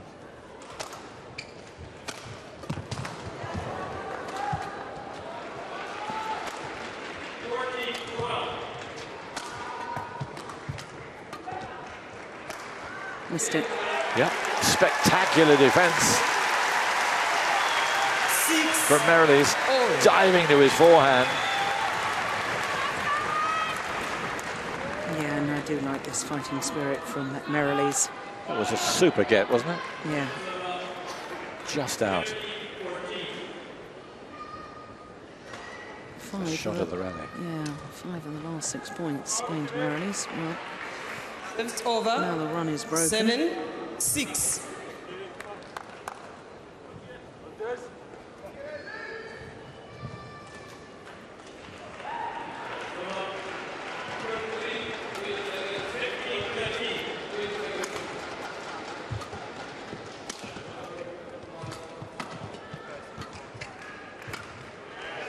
Yep, good attack. Service Yeah, over. exactly what coach was asking. 7-4. That hold and flick from the net. Last moment, make it deceptive. Play it to the Malaysians' backhand side. Here we are, hold and the little flick. Clever play.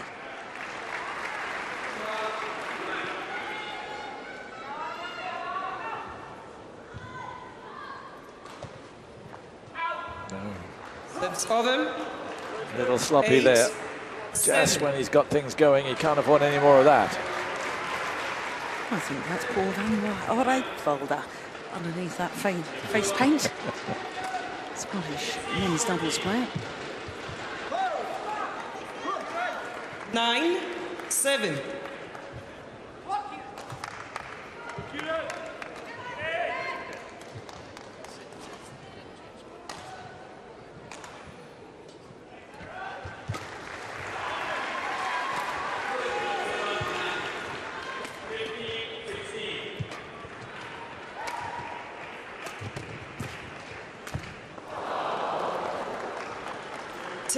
Yes, he's settling again. Chong after a few difficult points.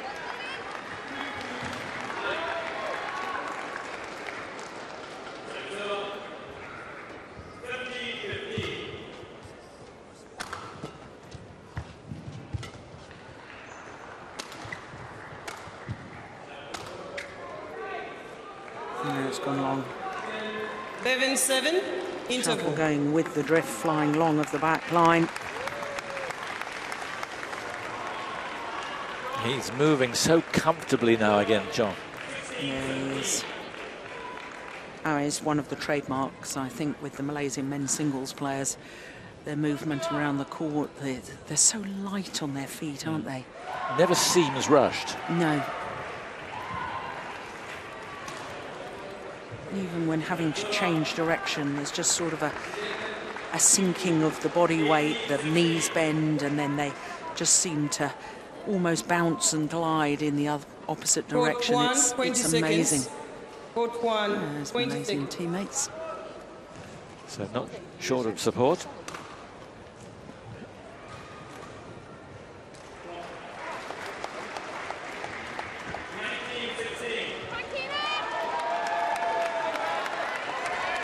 Eleven, 7. Play.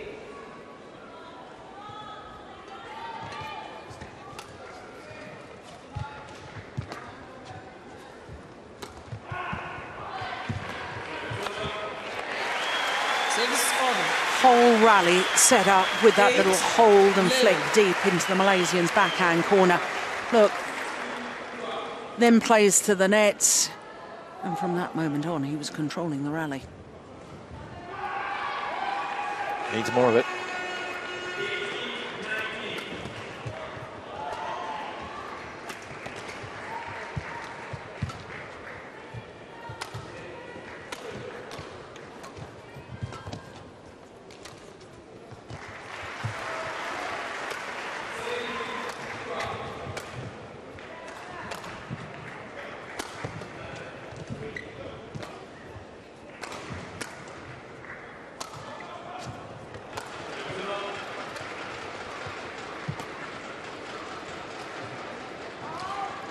Yeah. Again, so solid, as well as all the brilliance that we've seen. He's content to be patient, build the point, force the error. Yeah, it's got time even to look up at the shuttle, then look back towards the line, get his spatial awareness, knew that it was going to go long. Service over. Yeah. Lucky return, and he needs the luck now to 12. hang on in here, Merrilies. Beginning to look a little bleak.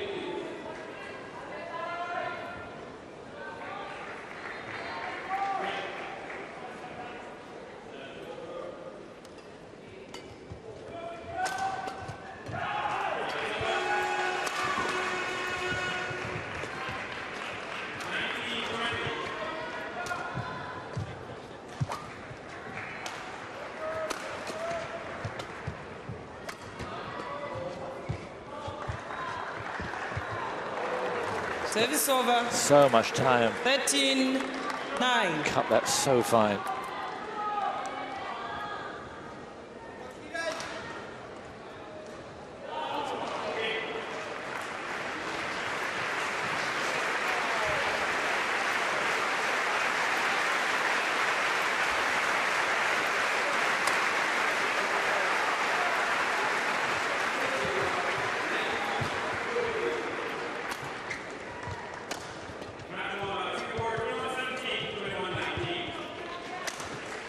Oh, yes. Service over. 10-13. Well, they still believe. It's got to keep it going. Really got hold of that one. Spectacular leap and right in the corner.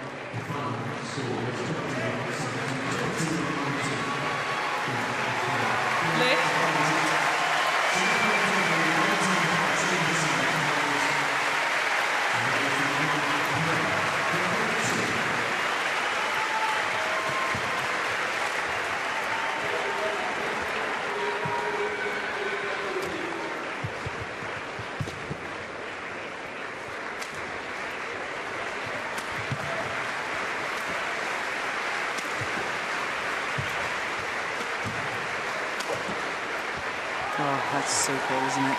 Service over. Unbelievable shot. 14-10. Total control under total pressure. Good backhand clear, and then look at that. Yeah, defensive block across court. And a little look around to say, who was watching that?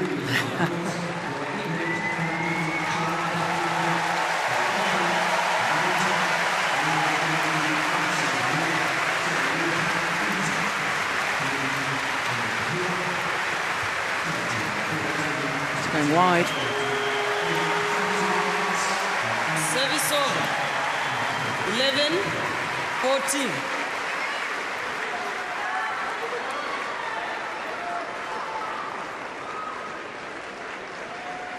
Play.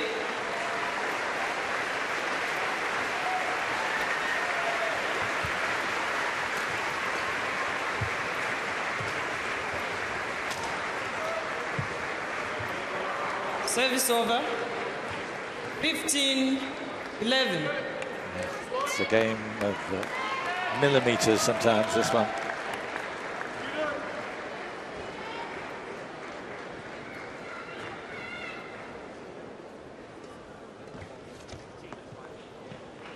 The lead stretching now. It's the largest it's been in the second game. Just not able to put the pressure that might make the difference on Chong.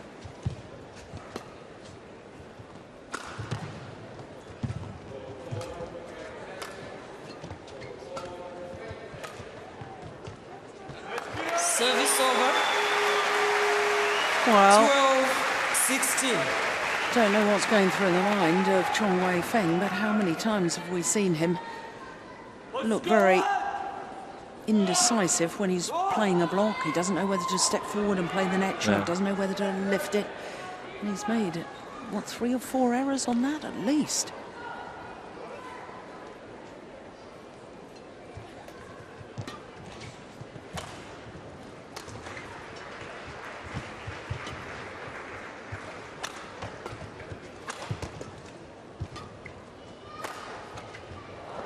Service over. 17-12. Time running out.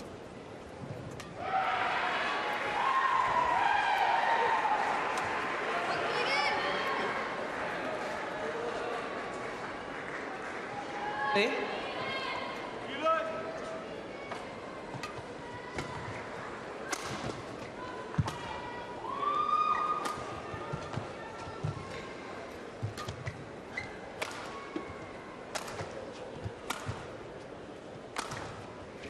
Wide. Oh, he's taken it.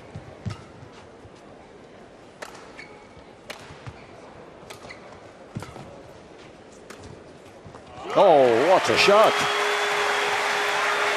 Well, I wasn't sure if it was going wide, but I found your judgment. You think it was earlier on in the rally? I do, definitely. And he paid the price. A super end, though, wasn't it, from Kieran Merrilees? And what I really like about Merrilees in that rally, here he is, he's down, he's a game down, he's down in this second game, but he's still willing to command the rallies. He's still been very proactive. And I think Chong Wei Feng has, in my opinion, been a little too reactive. If he's to justify his top seeding in the individual competition, I think he's going to have to, you know, lift his tactics, really.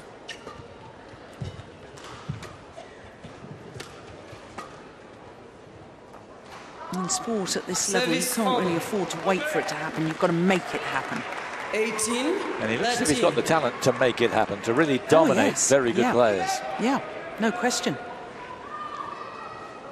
He's beaten former world and Olympic champion Taufik Hidayat, Boonsakpon Sana, top 5 ranked player. You know, so he's had some great results, Chong Wei Feng. But he's done enough here. Merrilees just not getting close enough to him. 2 points from victory is Chong Wei Feng.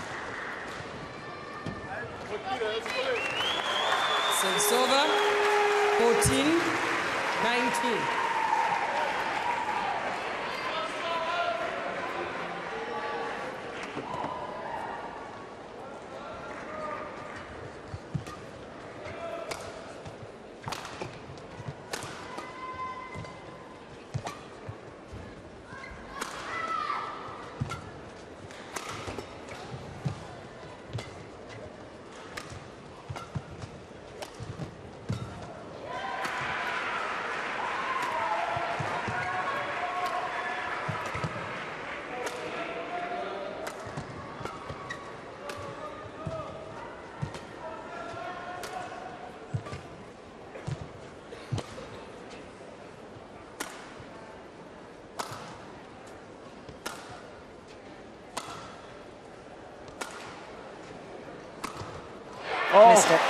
Missed it. That's a real pity.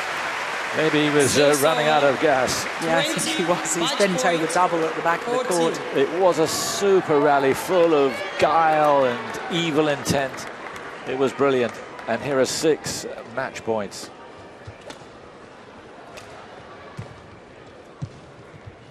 Game. And he finished it very well indeed, John.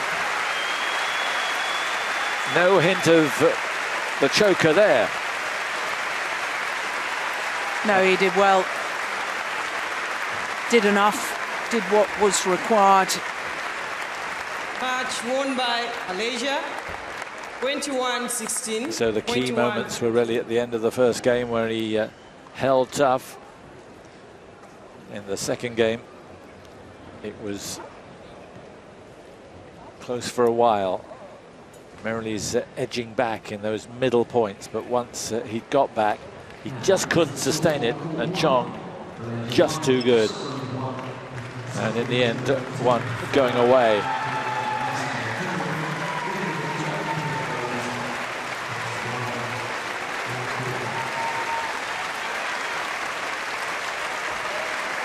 Acknowledging his fans, and there are many of them here, and he is going to be a big presence in the next few days, not just in the team event, but also in the singles to come as the featured player, the #1 seed.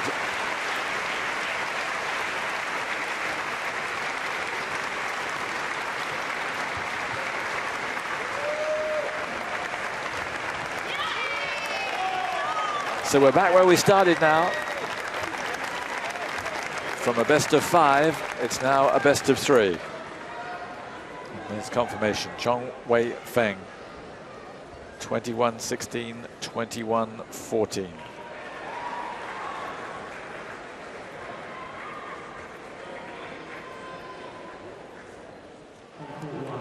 Well, it was a very good men's singles, I have to say, and really the way that Kieran Merrilies rose to the occasion, he gave absolutely everything.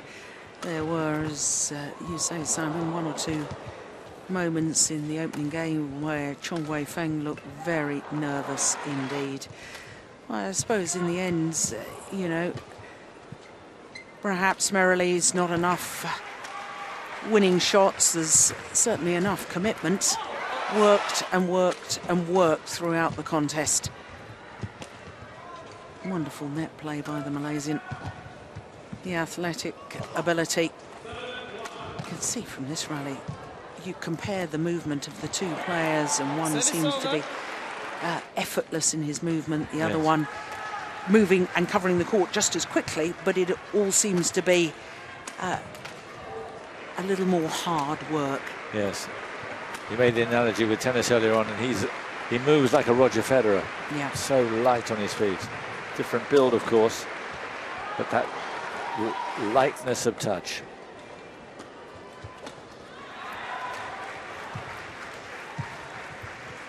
Time on his side. Chong Wei Feng then takes the men's singles, 21-16, 21-14.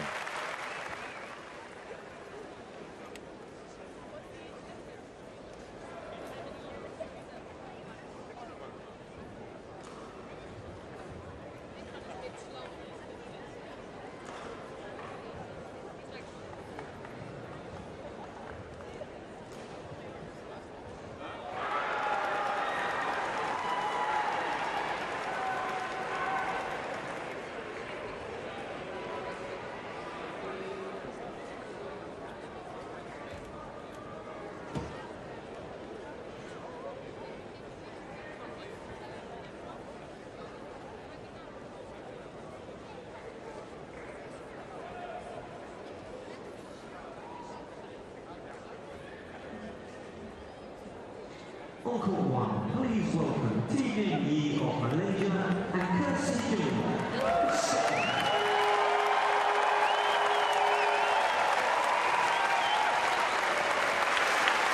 So from the men's singles, we move to the women's singles.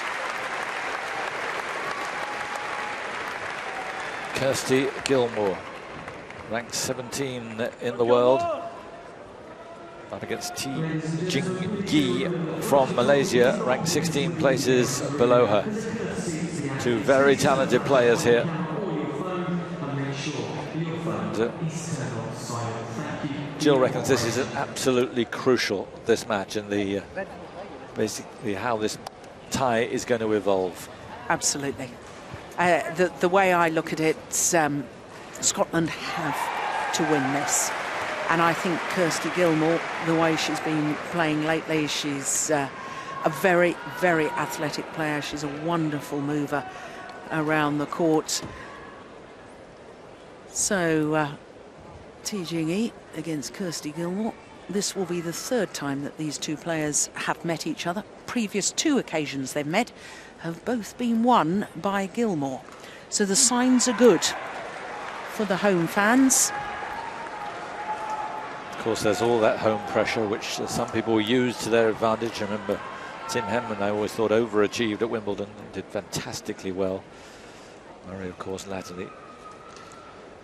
And you must have felt it too in the All England Championships. Yeah, I love playing in front of home fans. It gave me an extra lift, and you know, it's just an indescribable experience, really. You seem to have energy levels, you seem to have belief in yourself that normally you don't have. It's you literally just get carried away on everybody else's good wishes and good feelings. Some people are enlarged by it and some are dwarfed by it. Yeah, and that's really exposes the character of the individual, doesn't it? Are you intimidated by the pressure, or do you see it as the wonderful opportunity?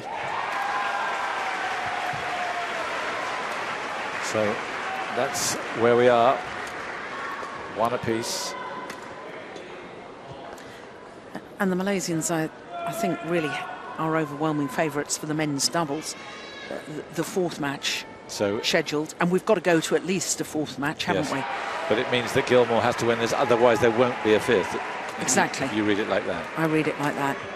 So T. Jing Yi, 23 years of age, from Penang, and what's interesting to me about her, Simon, is the fact that at the end of last year, November, she resigned from the National Federation, and just a few weeks later they were asking her to come back because the former top Malaysian women's singles player, Sonia Chia, very sadly ruptured an Achilles tendon in training, and therefore they needed her for these team competitions.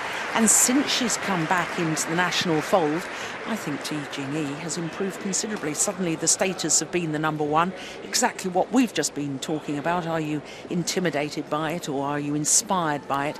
And she's been inspired by the fact that she is now the number one Malaysian women's singles player, and she's relishing the opportunity to play in these big matches. Diraj Gunayodra charge. Yeah, interestingly, she's got a bandage on her right knee. Ladies and gentlemen, on my right, Malaysia represented by Yi Jin T.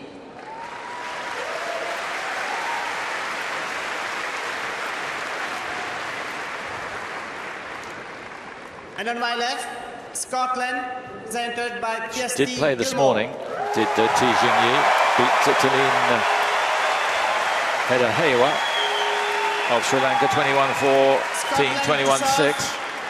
So something to bear in mind, the knee problem.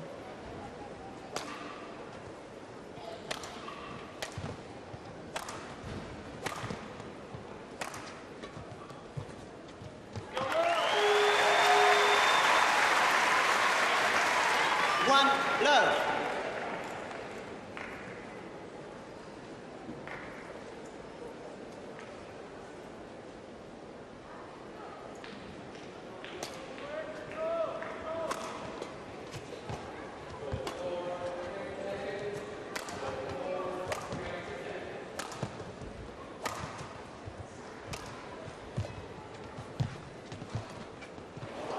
Not that time.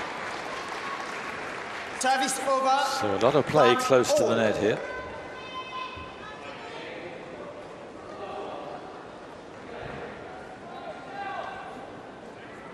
I think the net play is going to be crucial in this women's singles.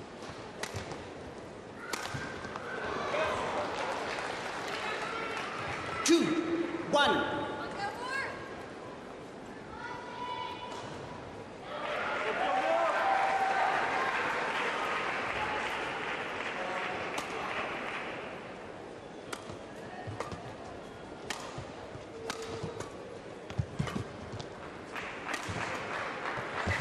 Oh my goodness. Slipped as she lunged forward there. Didn't she do well to get it back? That'll give her some heart. She looks, Service over. I wouldn't say serious, but quite stern at the moment. Just needs to lighten up a little bit. Maybe a rally like that will help.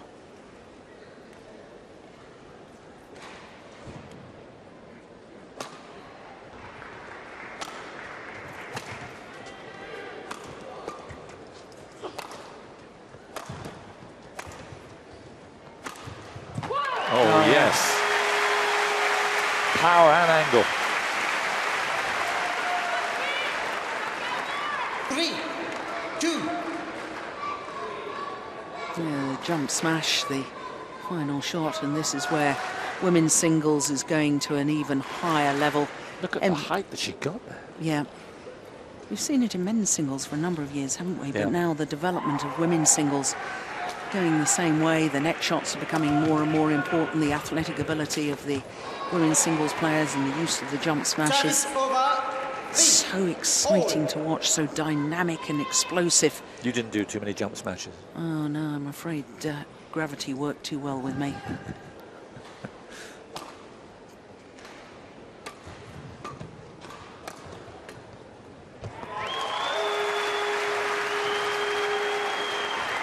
Service over.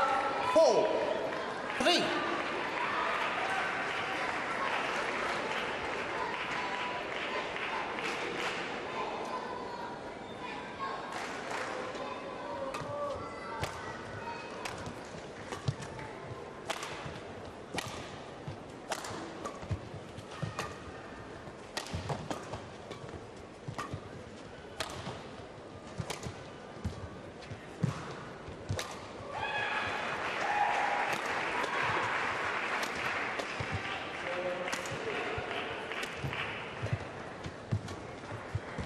It's a good rally. Yeah. Kirsty Gilmore raising her arm in acknowledgement there. 5, And, 3. good for her to get the crowd involved. Don't have to overdo it, but just let them know that you know they're there. And there's plenty of them here. 6,000 capacity here. Not a seat to be had. Good return of serve. Service over. 4, 5.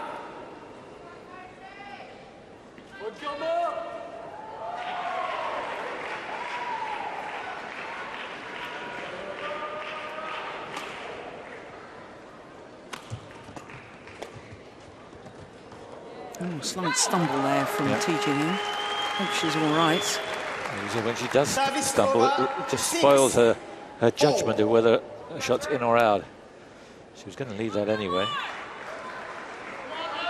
But it was in. And Scotland 2 points to the good.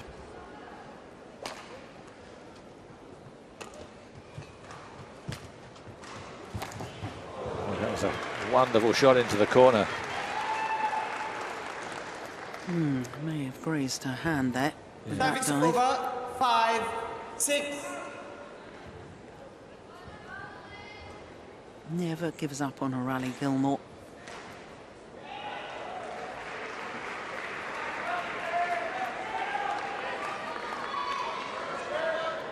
And I do love her movement around the court. If you watch her during a rally, she's got a very low centre of gravity. Bends the knees, crouched like a tiger about to pounce on its prey. She's sort of very low in her movement, and I can remember one of my first coaches, I can hear his voice in my head saying, move low, hit high. So you move, get yourself in position, then you jump up and try and take the shuttle as high as possible, whether it's lunging forward to the net or at the back of the court. So it's low movement, 7, hit high. 6.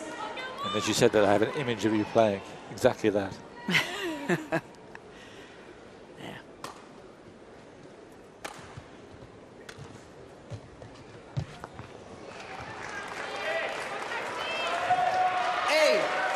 8-6. 4 straight points to the Malaysian.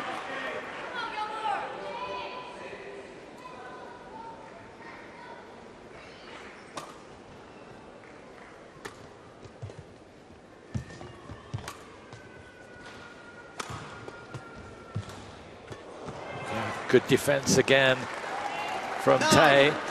And this is a very good spell for her. It's turning this game around at the moment. Gilmore's got to be quick to stop this.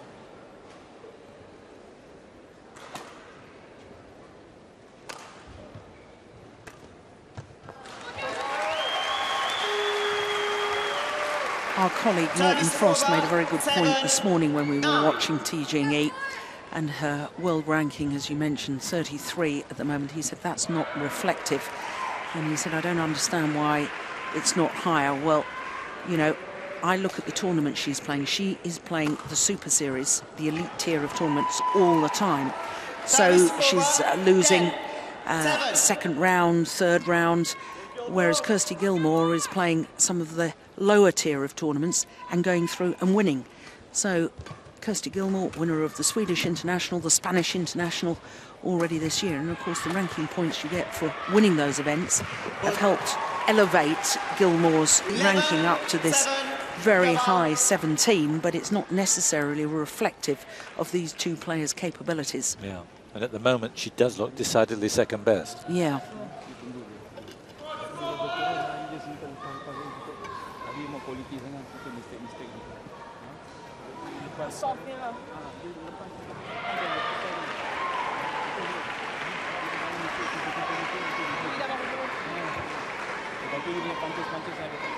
Yes, hasn't won a tournament for a little while, knocking down at her Super Series and mostly getting through to the last 16, last 32.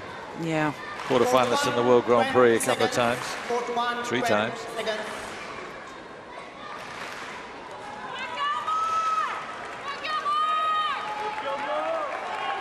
Yeah, you can't compare that to Gilmore. She's only played 2 Super Series events this year.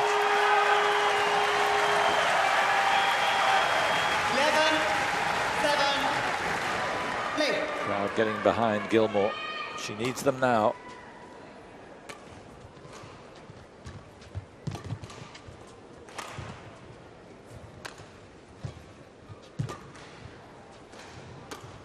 Oh, that's a lovely skill. Beautiful Great disguise. No change of expression. Service over. 8. She must be 11. thrilled with that shot. Completely fooling Tay. Yeah, we call that the reverse slice. Cross court, and again you impart spin on the shuttle, which makes it die very quickly,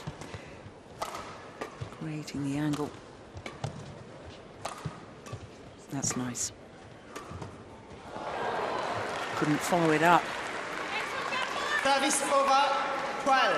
And of course I don't know what Kirsty Gilmore is thinking, what's going through her mind, but it's almost as if it looks to me as if she's getting a little frustrated that what would normally be winning shots against players she's played earlier this competition, in this campaign, players she plays against in the international challenger events and so on, you know, and she's getting a little bit frustrated that they're coming back, and not only coming back, they're coming back with interest.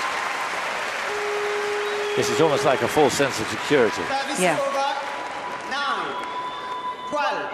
She's been pushed out of her comfort zone here, but that was good. Still only 3 points adrift.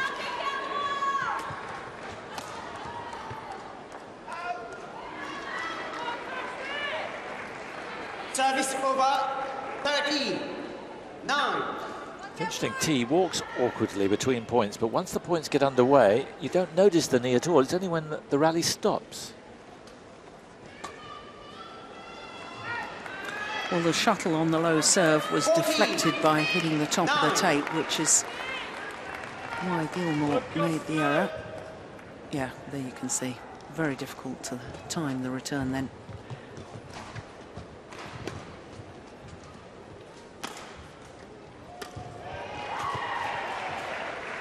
No, it's Perfect. in.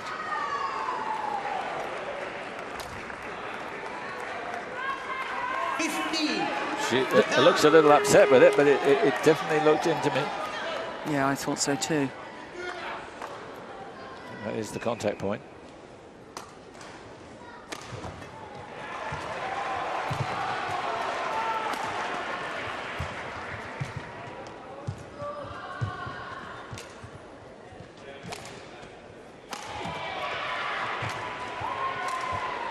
Oh, and again, spectacular play from T Jingyi. 16-9.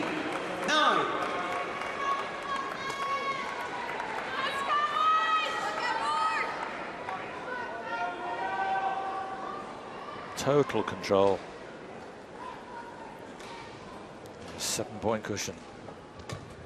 I'm afraid Kirsty Gilmore is frittering her away any chance she's had.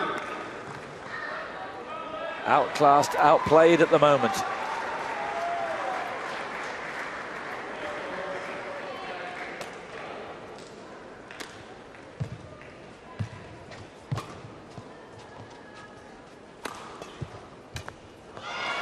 And the trouble is, in addition to the lead lengthening, the crowd are getting quieter and quieter. Yeah. It's all gone a little flat, hasn't it? It has. And this is where, as a player on court, you desperately need the crowd to stay with you, believe in you. Service over. 10-18.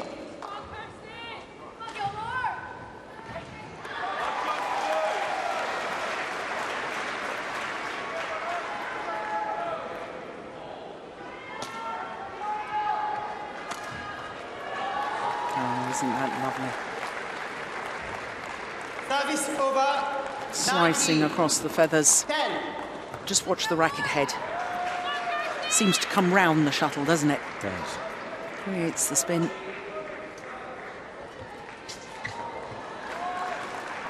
Now, 20. Game point. she's out of this game now. Gilmore, she spent time regrouping and concentrating on the second one because she looks way out of sorts right now. That's wide, and the game just finishes in a rush. 21-10 it is to T Jingyi from Malaysia. First game won by Malaysia. And when you consider 21, that 10. the Malaysian was 4-6 down to win 21-10. Yes. 17 of the last 21 points. That's right.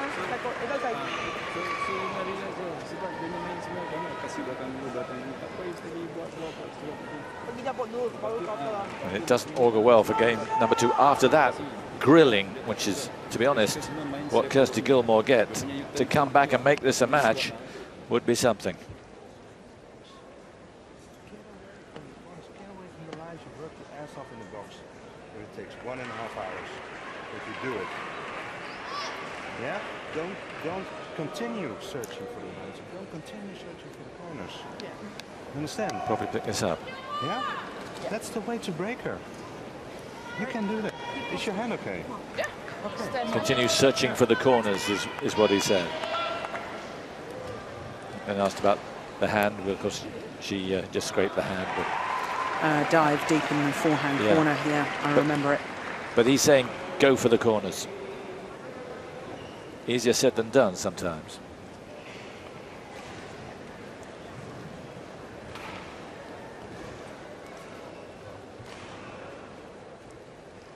So 21-10 and a runaway opening game. Court 1, 20 seconds. Court 1, 20 seconds. So here again, the crowd trying to lift Gilmore as she goes back to her place, led by, of course, the Scottish bench. Second game. Love all. So game number 2. Play. tee to start.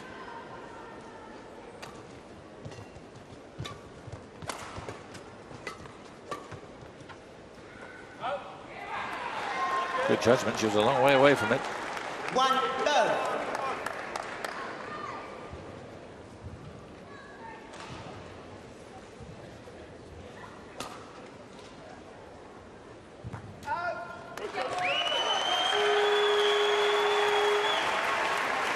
Service over, 1-all.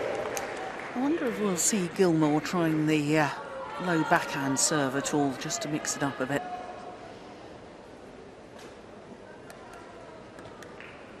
Certainly not at the moment.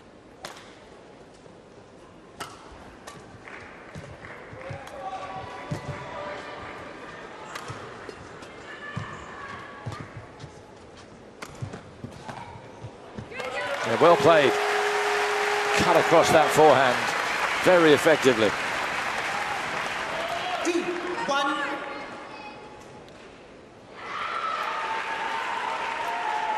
Look at that movement again. Jump round the head, the commitment on the defence from the Malaysian.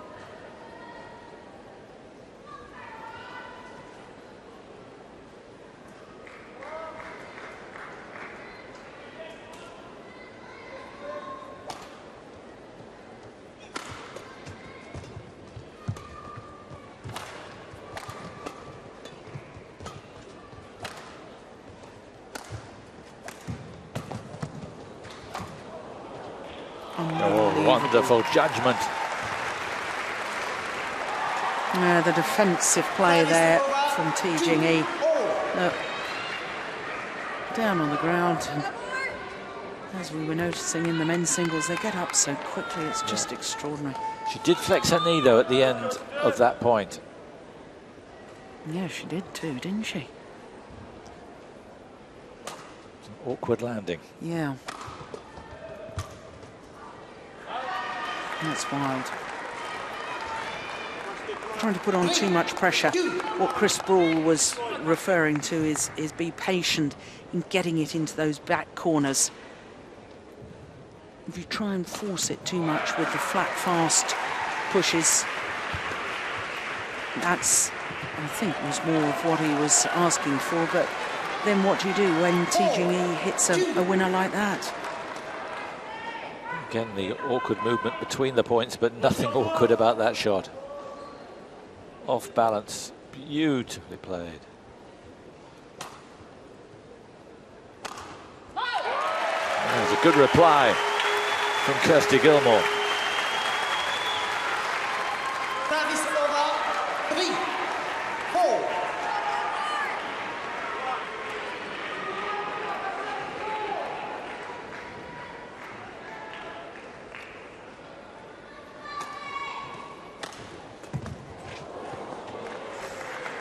Service over, 5-3. Well, you see, now this is why I'm a little bit confused as to why Kirsty Gilmore isn't using the backhand serve, the low serve, because she's giving the attacking play to her opponent from the onset of the rally. She's used the high serve, and as we saw in that rally, T Jing-yi has got this wonderful deception overhead and able. She's playing so accurately at the moment, she's able to play winners. I'd keep the shuttle low. Don't allow her to attack. On the serve, that is. Yeah, no, I understand. 3. Meanwhile, the lead threatens to lengthen even more. 3 points at the moment.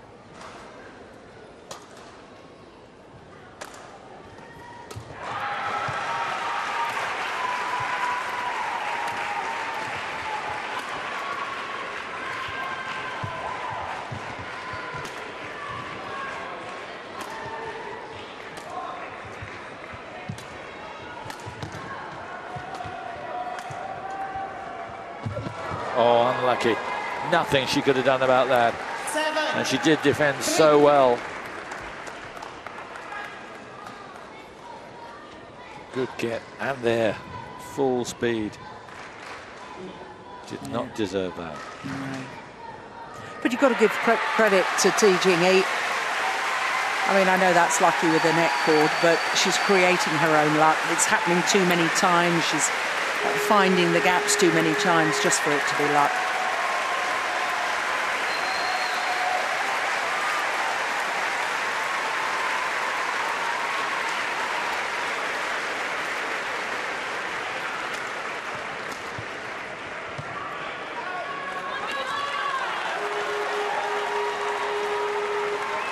Service over 4-7.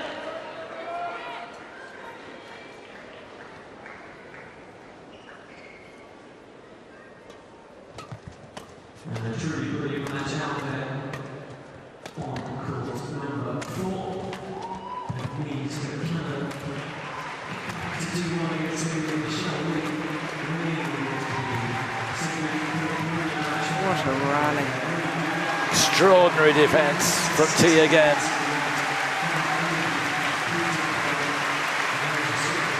How she got the control on the low shot to the forehand. That Right one. there. Yeah, phenomenal.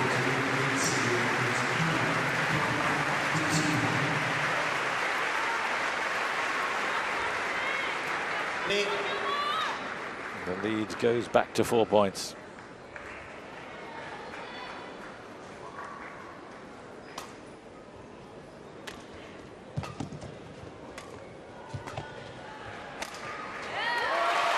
Well played. There was a real disguise on that.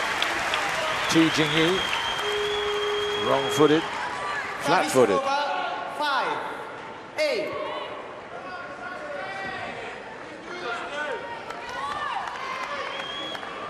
Yeah, there's a great example of move low and hit high. Really reaching up to take that high in her deep forehand corner, Kirsty Gilmore. There's an example of taking it too low. Service over 9-5.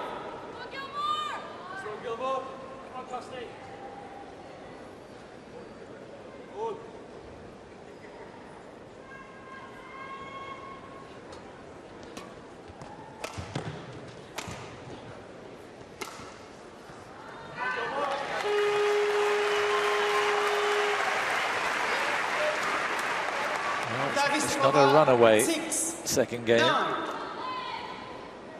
but it needs a run of points for the Scot.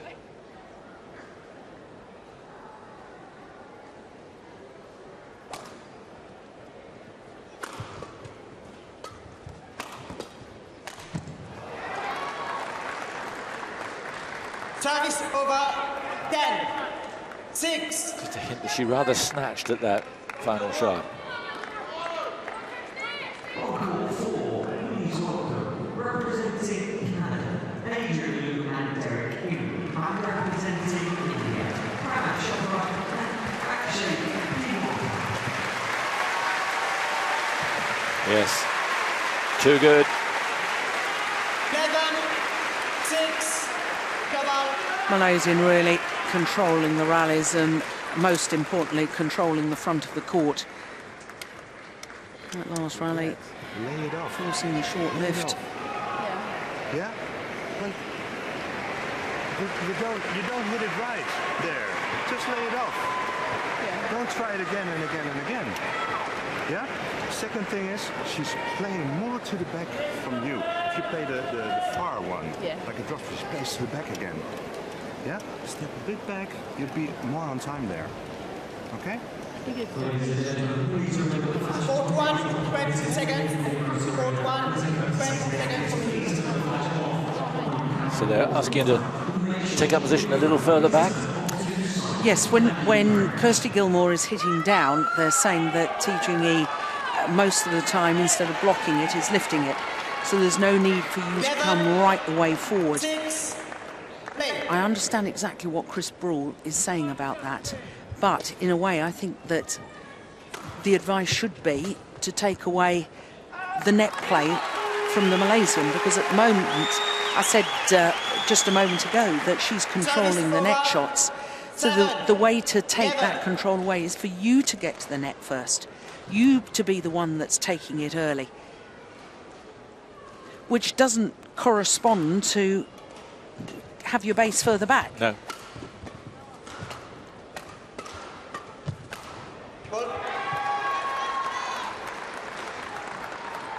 Service over 12. 7. So the lead back to 5.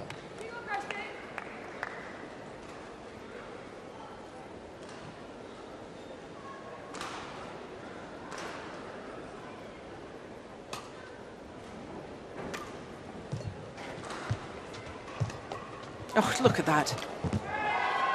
Oh, so clever. 13. But this is exactly what I've been talking about. Malaysian is controlling the front of the courts. You've got to somehow change that around.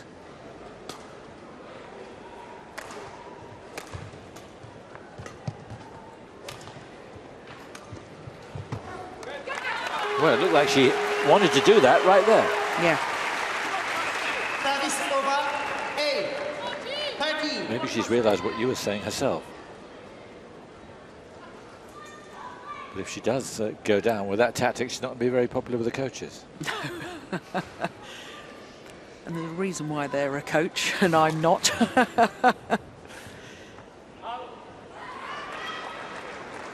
Service over. Again, possibly the drift just taking it that extra centimetre long. I just wish she would mix up the serve. Some low serves. See what happens.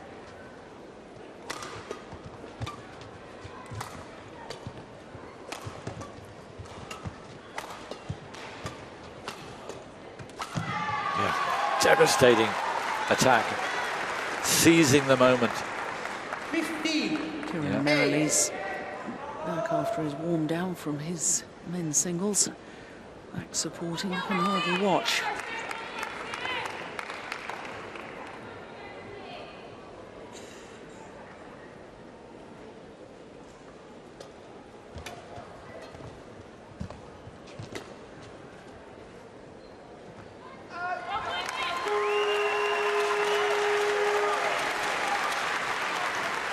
Service over 9.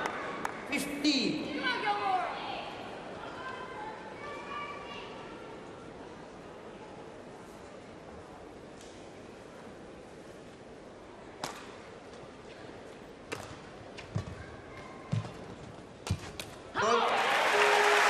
Well played. Taking control at the net. Yeah. The yep said 1,000 words.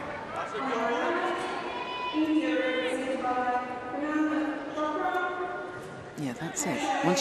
Once you've played to the net, hover there, threaten, ready to pounce.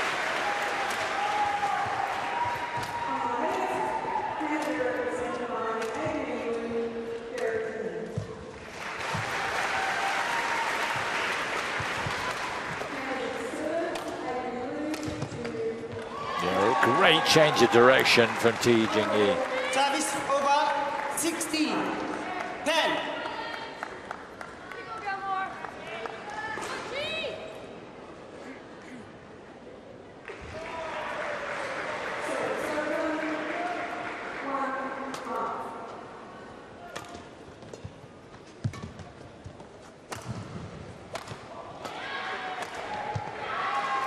And that's disappointing. 17. She was in two minds what to do, focusing on the tactic rather than the shot.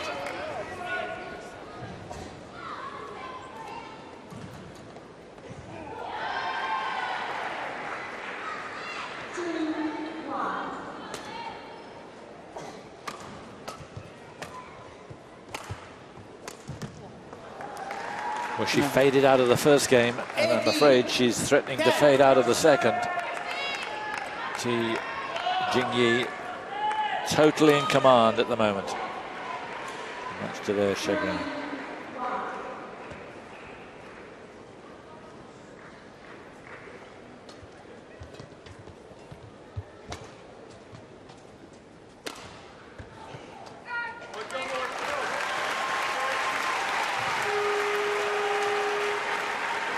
Service over 11.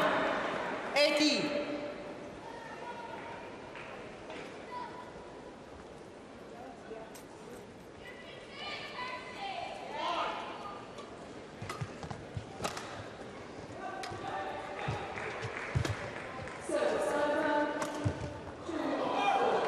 No, she's lost her way, hasn't she? She has. Dwelling, I think, on opportunities gone, tactics that maybe went astray, and the sheer magnitude of taking on Ti Jingyi, who's really produced here. Yeah, I mean, we were talking at the start of the match, weren't we, about athletes who are inspired by the big match occasion, those who feel a little intimidated playing on home soil and expected to win. Kirsty Gilmore has not played badly. It's the fact that Ti Jingyi has just played so well. That's the simple reality. So, wide. It's wide.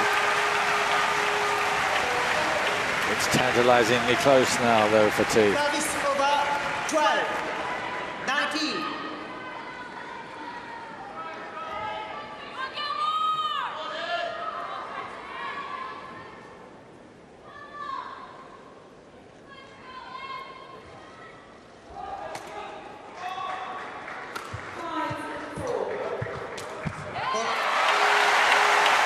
Good to see, again, at the net.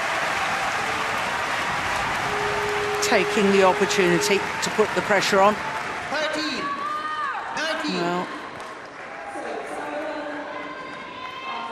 we should have the courage to do that earlier. Who knows? Yeah.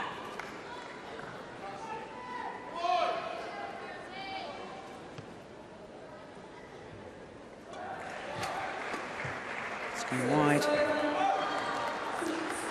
So here are 7 match points for Ti Jingyi of Malaysia. 13.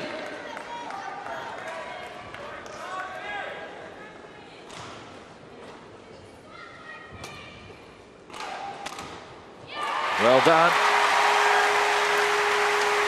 Explosive return from Kirsty Gilmore.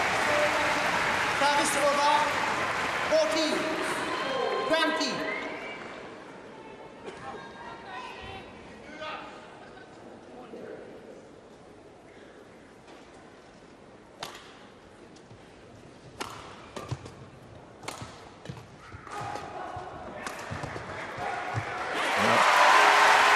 Well played, Kirsty Gilmore. Never say never. 15, 20. See, some believe, some are not very sure at all. But 2 match points saved.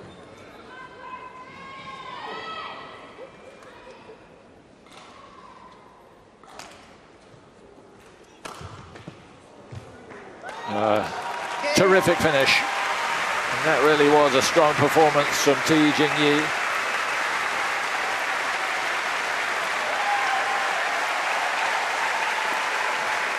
She's come to Scotland.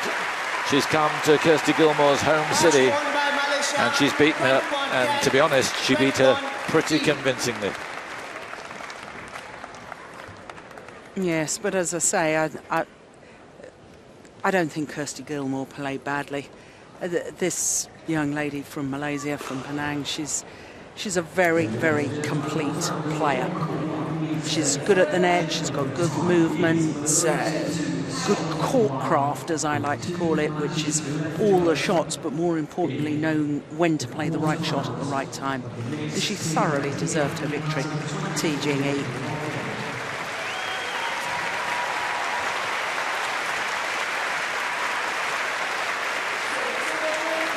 Really tough to take for Kirsty Gilmore. She knew it was vital for Scotland's hopes of reaching the semi-final for the first time. Quarter-finalists in Delhi. At the moment, it looks like quarter-finals again, but there are 2 matches left. And the next one is a real uphill task for the men's doubles team. Malaysia have turned a 1-love deficit into a 2-1 lead with 2 matches to go. So Ti Jingyi comprehensively beating Kirsty Gilmore. 21-10, 21-15.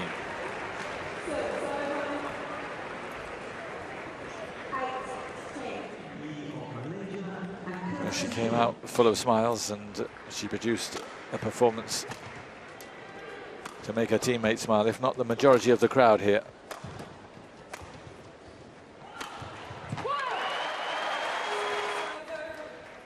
Gilmore started well, but then started to make a whole number of errors.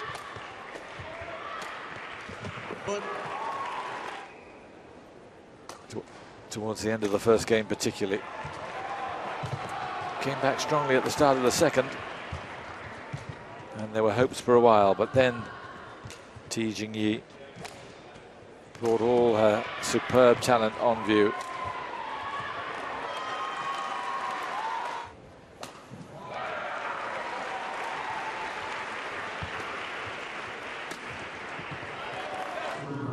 Whether it was close to the net or from the back, seemed to have the answer. Gilmore started to get the tactics going late on, but the spirits started to waver, and in the end Ti Jingyi taking the second game, 21-15, winning in straight games. Malaysia 2-1 in front.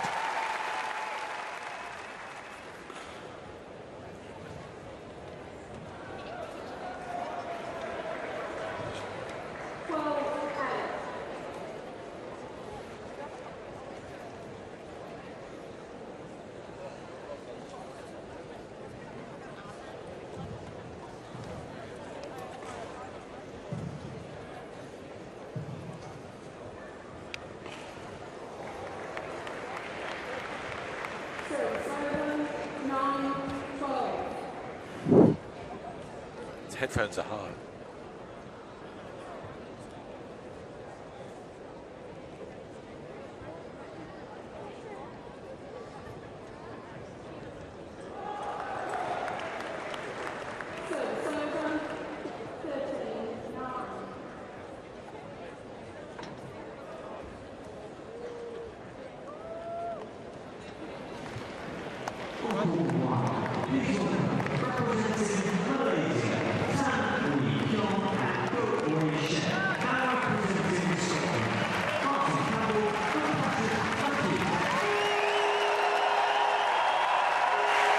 So it's the last chance. Well, there are two last chances for Scotland. They've got one here, and if they can make it, they've got a chance in the women's doubles, which will conclude the men's doubles. Tan Wee Kiong and Go Vi Shem from Malaysia up against Martin Campbell and Patrick McHugh from Scotland.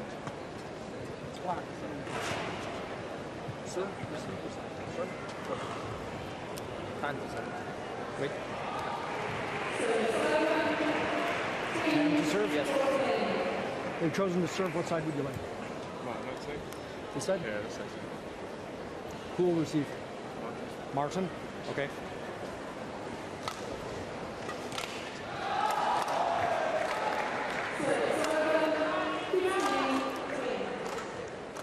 So Tan Wee Kiong and Go Vi Shem taking on Martin Campbell and Patrick McHugh. The Scots ranked 56 in men's doubles. Now Tan Wee Kiong is ranked 7 in men's doubles and Go Vi Shem 16. But Jill was telling me that it's slightly misleading because Tan particularly is ranked with a different partner. Yes, he's number 7 in the world with Hoon Tian Hao. And Go Vi Shem's usual men's doubles partner, the left-handed Lim Kim Hwa. And Morten Frost and I were discussing earlier on about this Malaysian selection, because Go Vi Shem, we both thought that would be teaming up in future with Tan Boon Hyong, who of course won the men's doubles gold medal 4 years ago in Delhi with Koo Kian Kiat. It's all a change as far as Malaysian men's doubles is concerned. So for this Malaysian men's doubles pair, they've only played one individual tournament. That was the Australian Super Series. They played the Thomas Cup campaign, the Thomas Cup, the World Men's Team Championship. But this is a tall order for the Scottish pair. Campbell, whose birthday it is today, 24 years of age. And Patrick McHugh, 22, a Glaswegian, like his partner. These two got to the last 64 of the men's doubles in Guangzhou.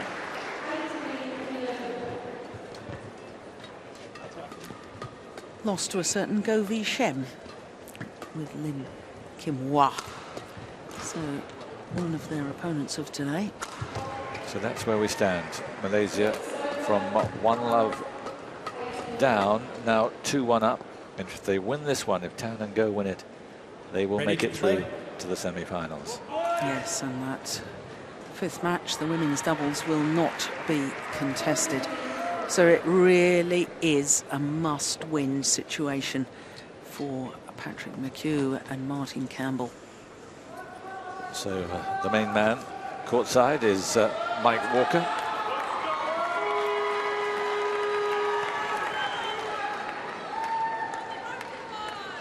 And Harriet Semugabi is the service judge.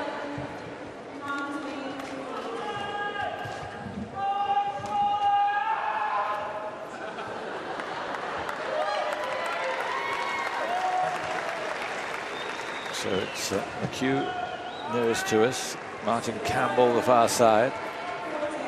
Ladies and gentlemen, and all the responsibility right, on Malaysia, their shoulders. Represented by That's Tan Wee Kiong Go Wei Shem. And Go Wei Shem. And on my left, Scotland, represented by Mark Campbell and Patrick McHugh.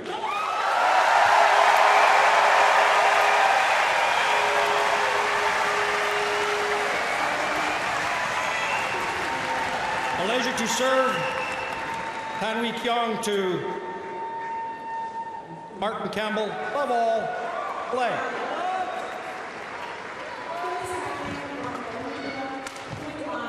One love.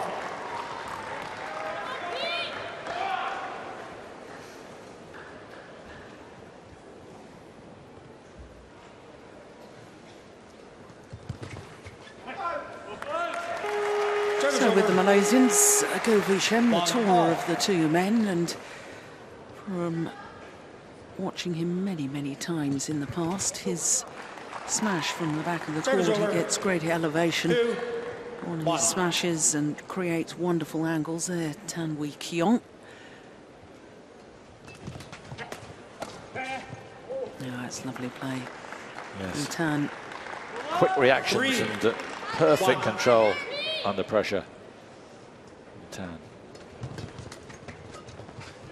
Service over.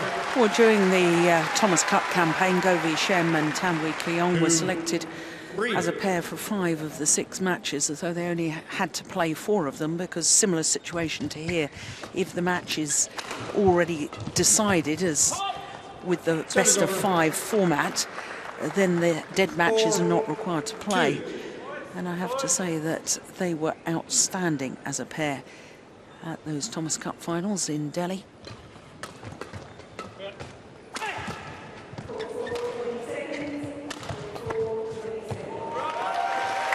Well, lucky. Just flicked the top of the net from Campbell. 3-4.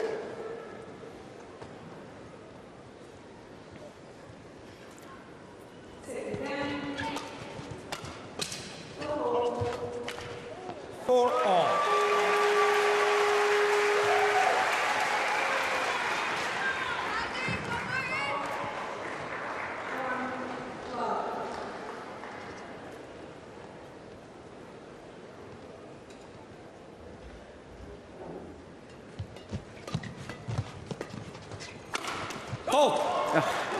What was that I was saying about his smashes? Yeah.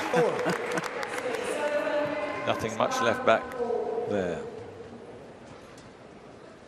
Power and placement, a lethal combination. Come on, up. 6-4.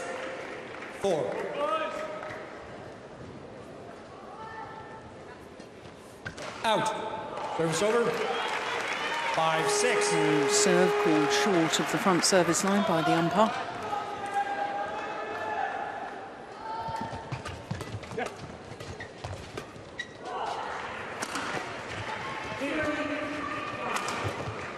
And the power from Go at the back. Service over. It's amazing, isn't it? Boy, he really does get hold of it.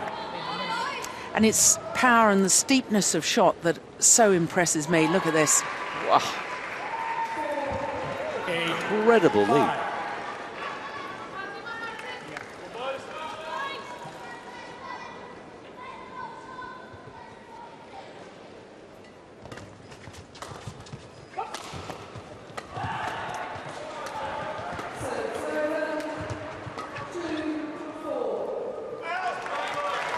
Good leave from Campbell. 6-8.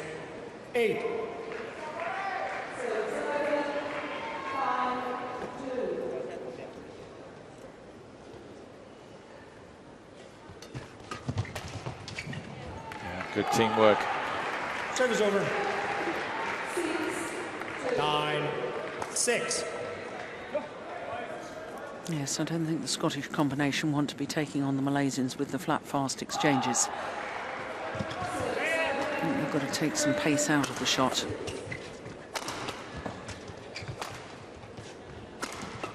Yeah, they did well, the Scots had some devastating smashing from both Go and from Tan. 7. But they got them back. Cute. Top class.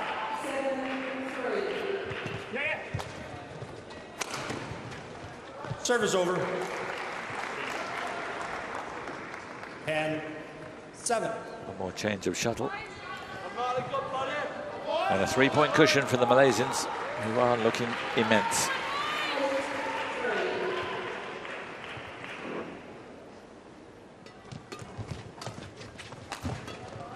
Service over.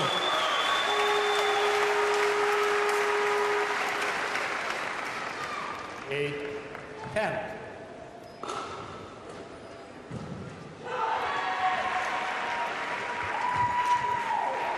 Service over. 11-8. Interval. Well, it's all happening in double quick time, isn't it? Yes, played at a very fast rate. And not just between the rallies, but during the rallies. Go Visham and Tan Wee Kyong. Really impressive.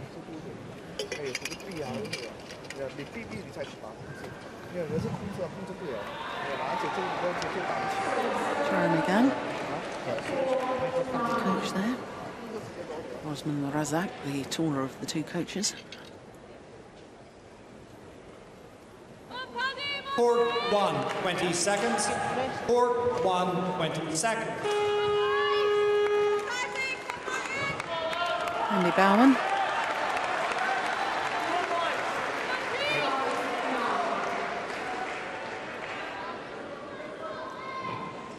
Eleven, 8. Play. Tan on serve.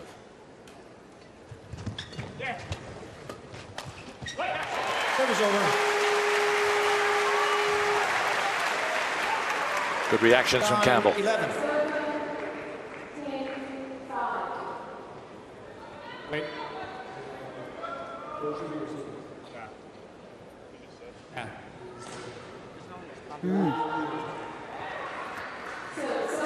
Malaysians in the wrong formation. 9-11.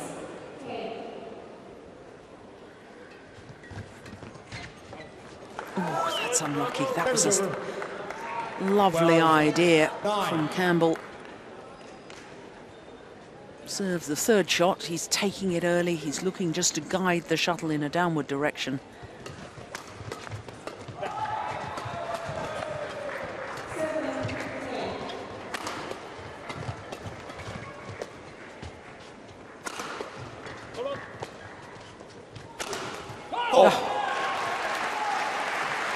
Explosive power again from Go, but amazing defense from Tan earlier on in the rally.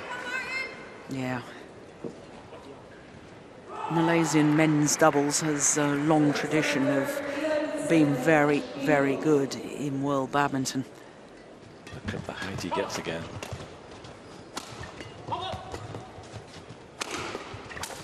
Oh, broken the strings of his racket, I'm sure, with that winning shot.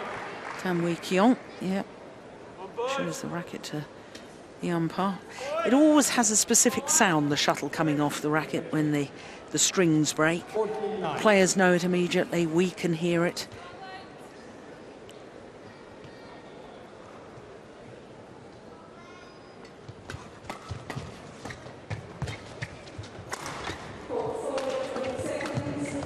Oh, so good. Chong took one almost off his right hip, didn't he, early on in the rally? 15. He is magnificent to the backcourt. Yeah, this is definitely their favourite formation, and their best formation is, as you say, having Govi Shem using his power from the back of the court. This man, Tan Wee Keong, from the mid-court area, he has that wonderful control, and then once he's made his way forward, he's totally dominant. And they're getting a run of points with that combination. Yeah, 5 straight points.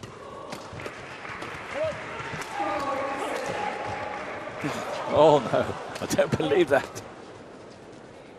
Now they're out of their favoured formation. Yep, he'll make his way in. Tan Wee Keong, another racket gone. More strings broken. And the behind the back shot early on in the rally. Yeah, superb. 17. With control. Yeah.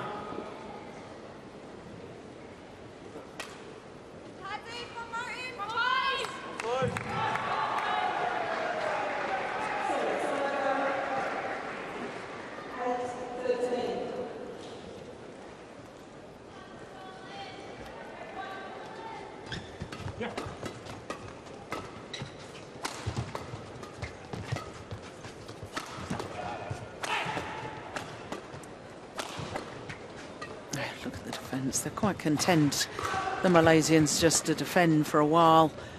Oh, change of pace was good. My word. That's what it takes to win points. Yeah. How quick was that from Patrick McHugh? Fabulous. 10-17.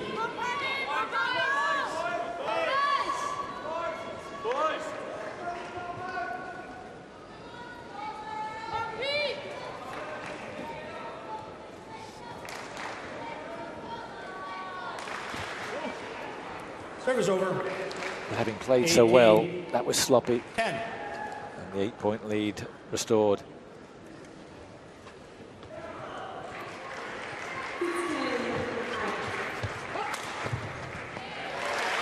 Service over. 11-18.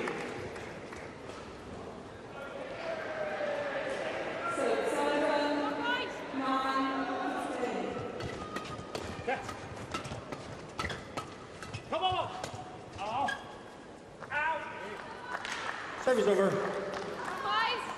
19-11. With that shot, and their last chance really of taking this opening game. Yeah.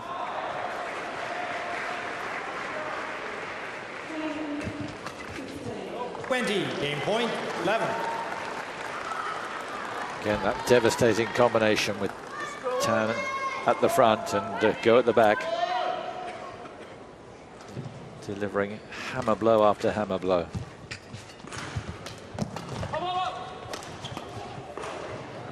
No, just wide. Service over.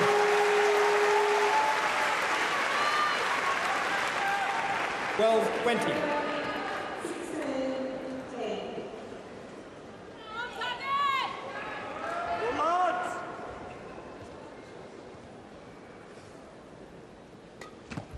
Good flick serve. Good defence again from Tan. Oh, so good. Wonderful rally from Tan, and fitting that he should finish it off. Top class doubles First play game won from by Malaysia. the Malaysians. 21-12. And to be honest, they never looked threatened in that opening game. No, they didn't. Very impressive indeed.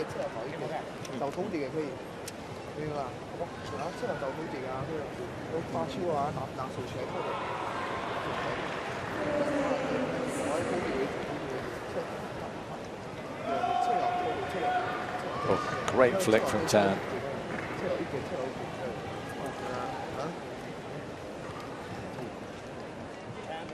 He's phenomenally quick. Even in slow motion replay, he's frighteningly fast.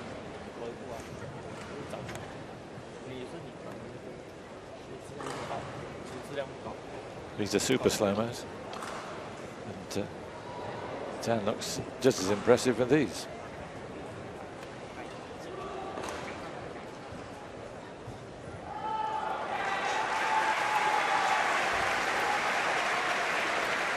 What's interesting now, looking up into the crowd, there's a few empty seats now. And I think a few people have decided that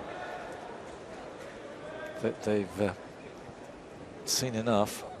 And it may well be that Scotland are going out here. It certainly looks like it. Can there be a rearguard action from Campbell and McHugh? Court 1, 20 seconds. Court 1, 20 seconds.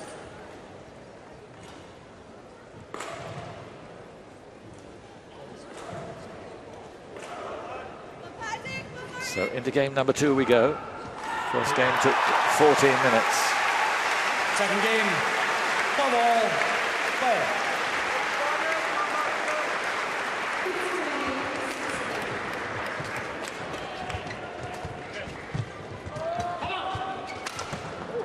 One love.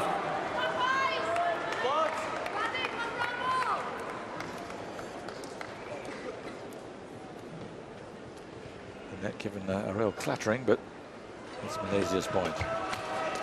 Oh. And Campbell quickly in for the kill there. Service over, 1 all.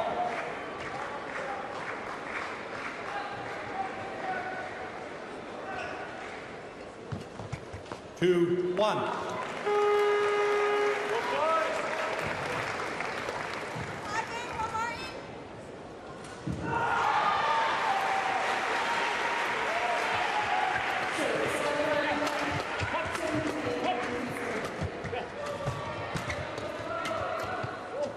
You simply cannot afford to let Tan Wee Keong come forward in court. Somehow, if Scotland want to extend this quarter-final tie to a 5th and deciding match, they've got to get him away from the net. And again, that extraordinary whip of Go Vishen. Wrist snapping back.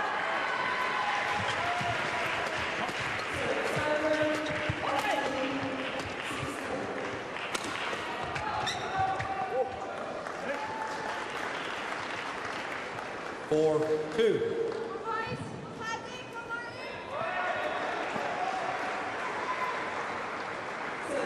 So again, the crowd have gone a little quiet.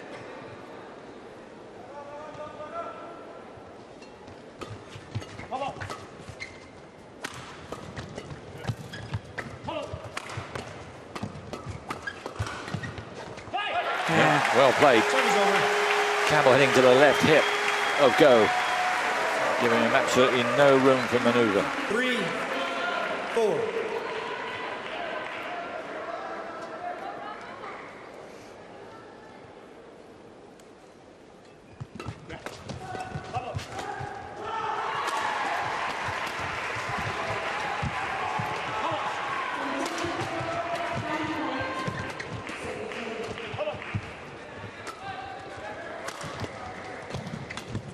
Yeah, there he is again. Tan Wee Keong. 5, 3. He always seems to be almost lucky to be the man in the right position, but you need to create an awful lot to be that lucky.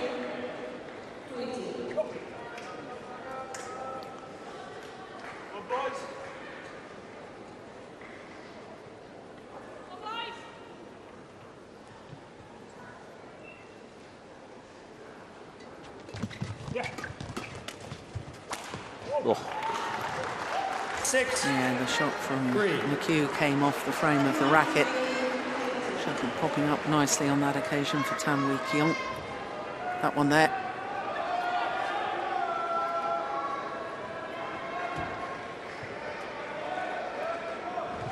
Out. Service over for 6. The serve called short by the umpire.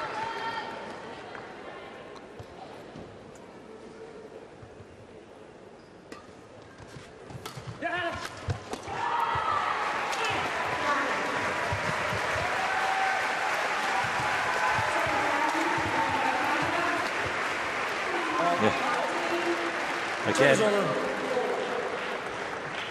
just extraordinary actions. But again, the feeling that he knew what was happening even before the shot had been played against him. There. Yeah. He was moving to his right, racket over his head. He had time to make another extraordinary shot. Had long discussions with our colleague Morton Frost about whether that ability to be in the right place at the right time and intercept the way that Tan Wee Keong does. Well, there's the mixed doubles pair that won the first match of the evening for Scotland. And, you know, is it something that you're born with, that just instinctive ability to read the game, or is it something that you can coach? And we've really come to the conclusion, or I've come to the conclusion, that of course you can coach and improve everything, but unless you've got that instinctive awareness in the first place, I'm not sure you can coach it into somebody. I'm not sure you can teach them that awareness. Service over. A couple of decades ago, there was a footballer called Ian Rush, who was the best finisher I think there's been in the last 30, 40 years. And I talked to him about that, and he said it was absolutely something you were born with. Yep. There he is again. I've lost count of the number of times. Yeah. 5. This is not good fortune that he's in the right place at the right time.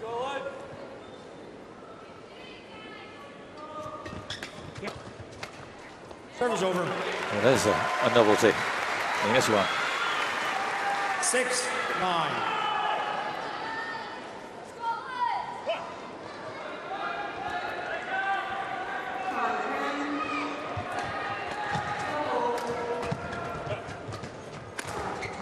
That didn't sound too good. I wonder if his racket's okay. I think it must be, otherwise he would have immediately gone off court. Looks like he's ruined the shuttlecock because there's a new one being asked for. Still 2 points to the good. They've both made mistakes though in the last couple of points. Is that going to give these two a little sucker? Service over. It's a clever return of serve. It looks as if it's a nothing shot, doesn't it? But he just puts enough pace on it that the server can't step in and try and dominate the net. They've got to stay back, and there's just no pace to feed off. Campbell, very pacey there with that return.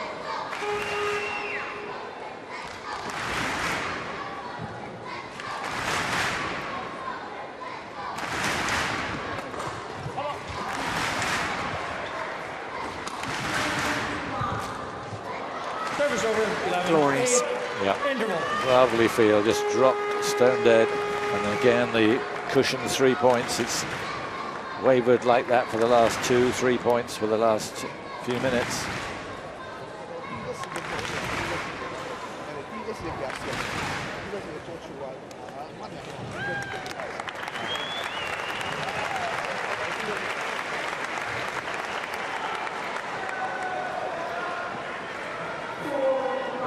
Well, they've kept it tighter, have McHugh and Campbell, in this second game than they managed to in the first. If they can keep it going, who knows?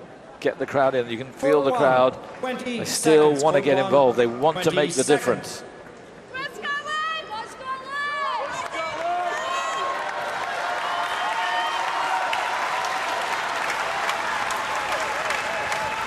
Well, certainly the Scottish teammates are not wavering in their support.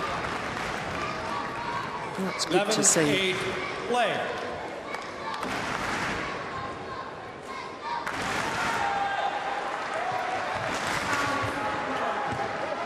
12-8. Every time they look as if they're making inroads, the lead stretches a little bit more. Service over. Knock of the neck cord there for Campbell. 9-12. Yes. Turn normally so quick, but the weight so firmly on the back foot.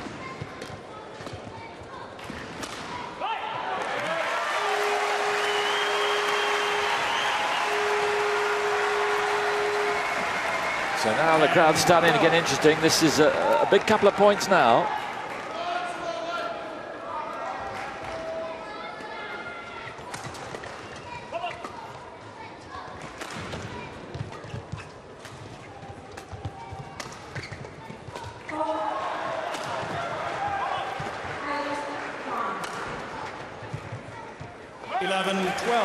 Well played, Scotland.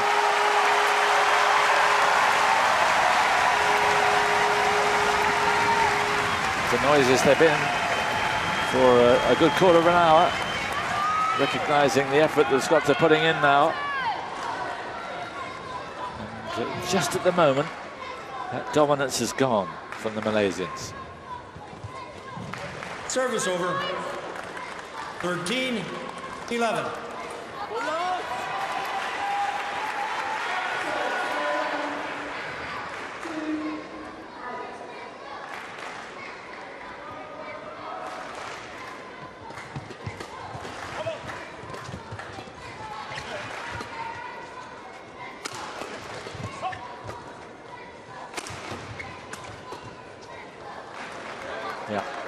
Too quick for Campbell to deal with. And back we go to a 3-point lead.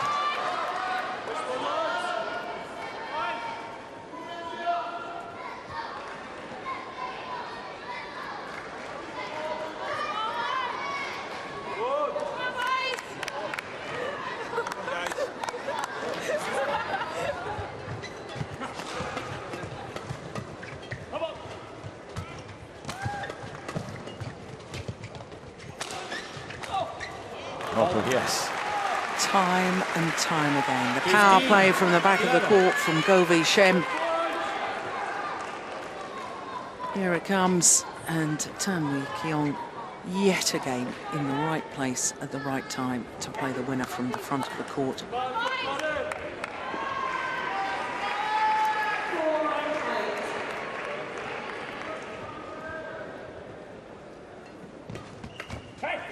Service over. Good return from McHugh. 12-15.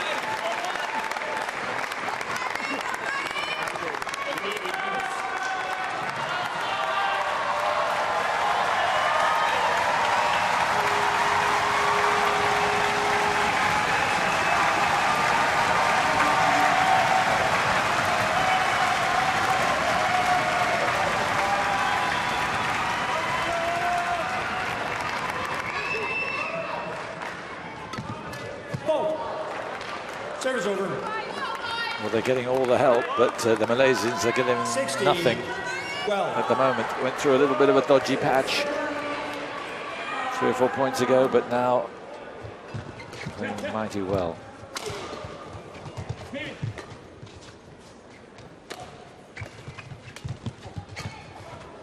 Oh. But once he got himself in a real tangle.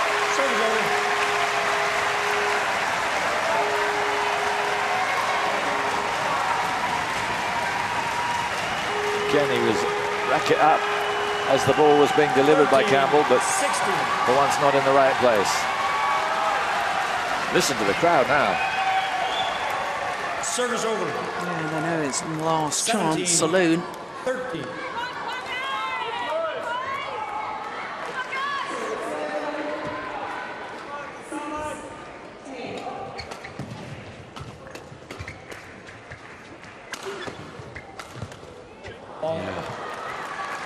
Again, fired it in at the hip.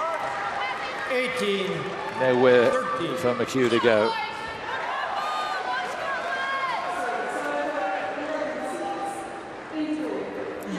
Doubles look so simple, don't they, the Malaysians, and how to create the points.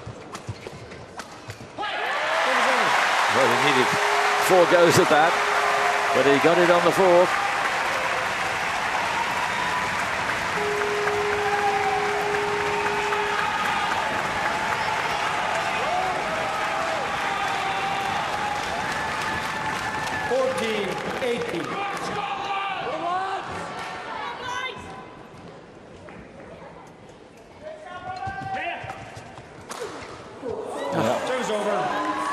Sheer power. Great placement too. 14. The previous shot set it up really. And there, the big finish, and they're now 2 points away from the semi-final.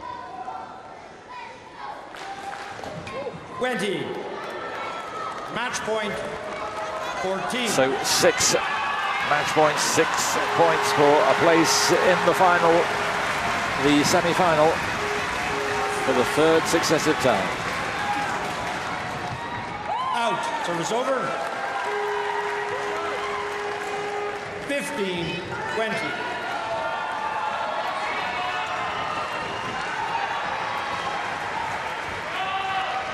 Game.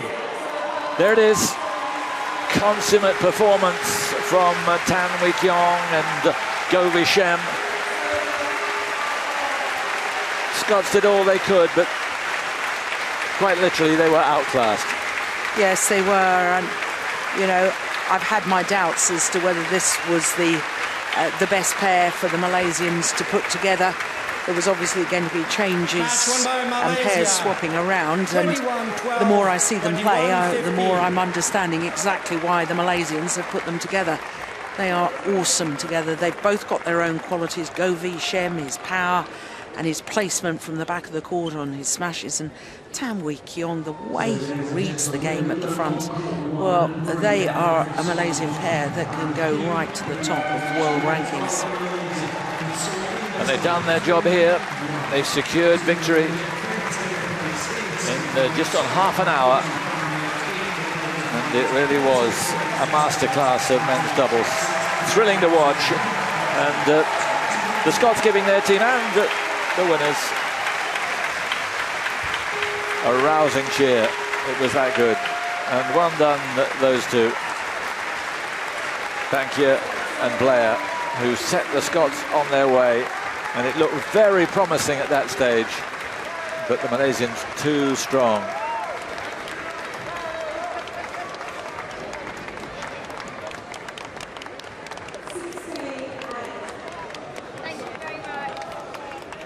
It's a tough birthday for McHugh.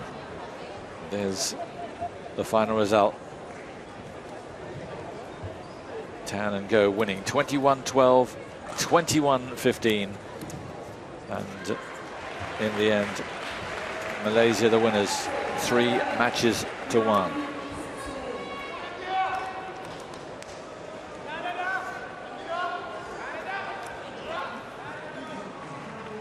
So on they came. And there was the formidable partnership with Tan in the front court, Go at the back, smash after smash. There's the behind the back shot from Go. Quite amazing, and he played it as if he does it all the time. Again, devastating hitting. Front court mostly from Tan, back court mostly from Go. As Jill was saying, a quite frightening combination. And we're going to see a lot more of that combination in the next few days.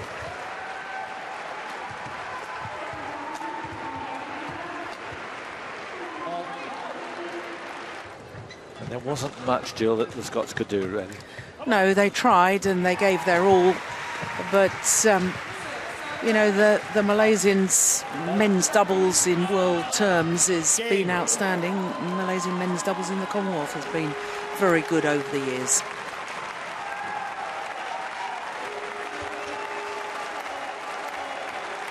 So 21-12, 21-15, the final score. So that's how it looks. Malaysia taking on Singapore in the semi-final, and England will take on the winners of the match still going on an adjoining court between Canada and India. But that should be some match. Malaysia against Singapore. England, the winners over Sri Lanka. And they will play the winners of Canada and India in the semi-finals, which start at 9 o'clock tomorrow morning. Hope you enjoyed it. It's been a difficult evening for the Scots, but I think underneath it all, they won't begrudge the Malaysians the victory.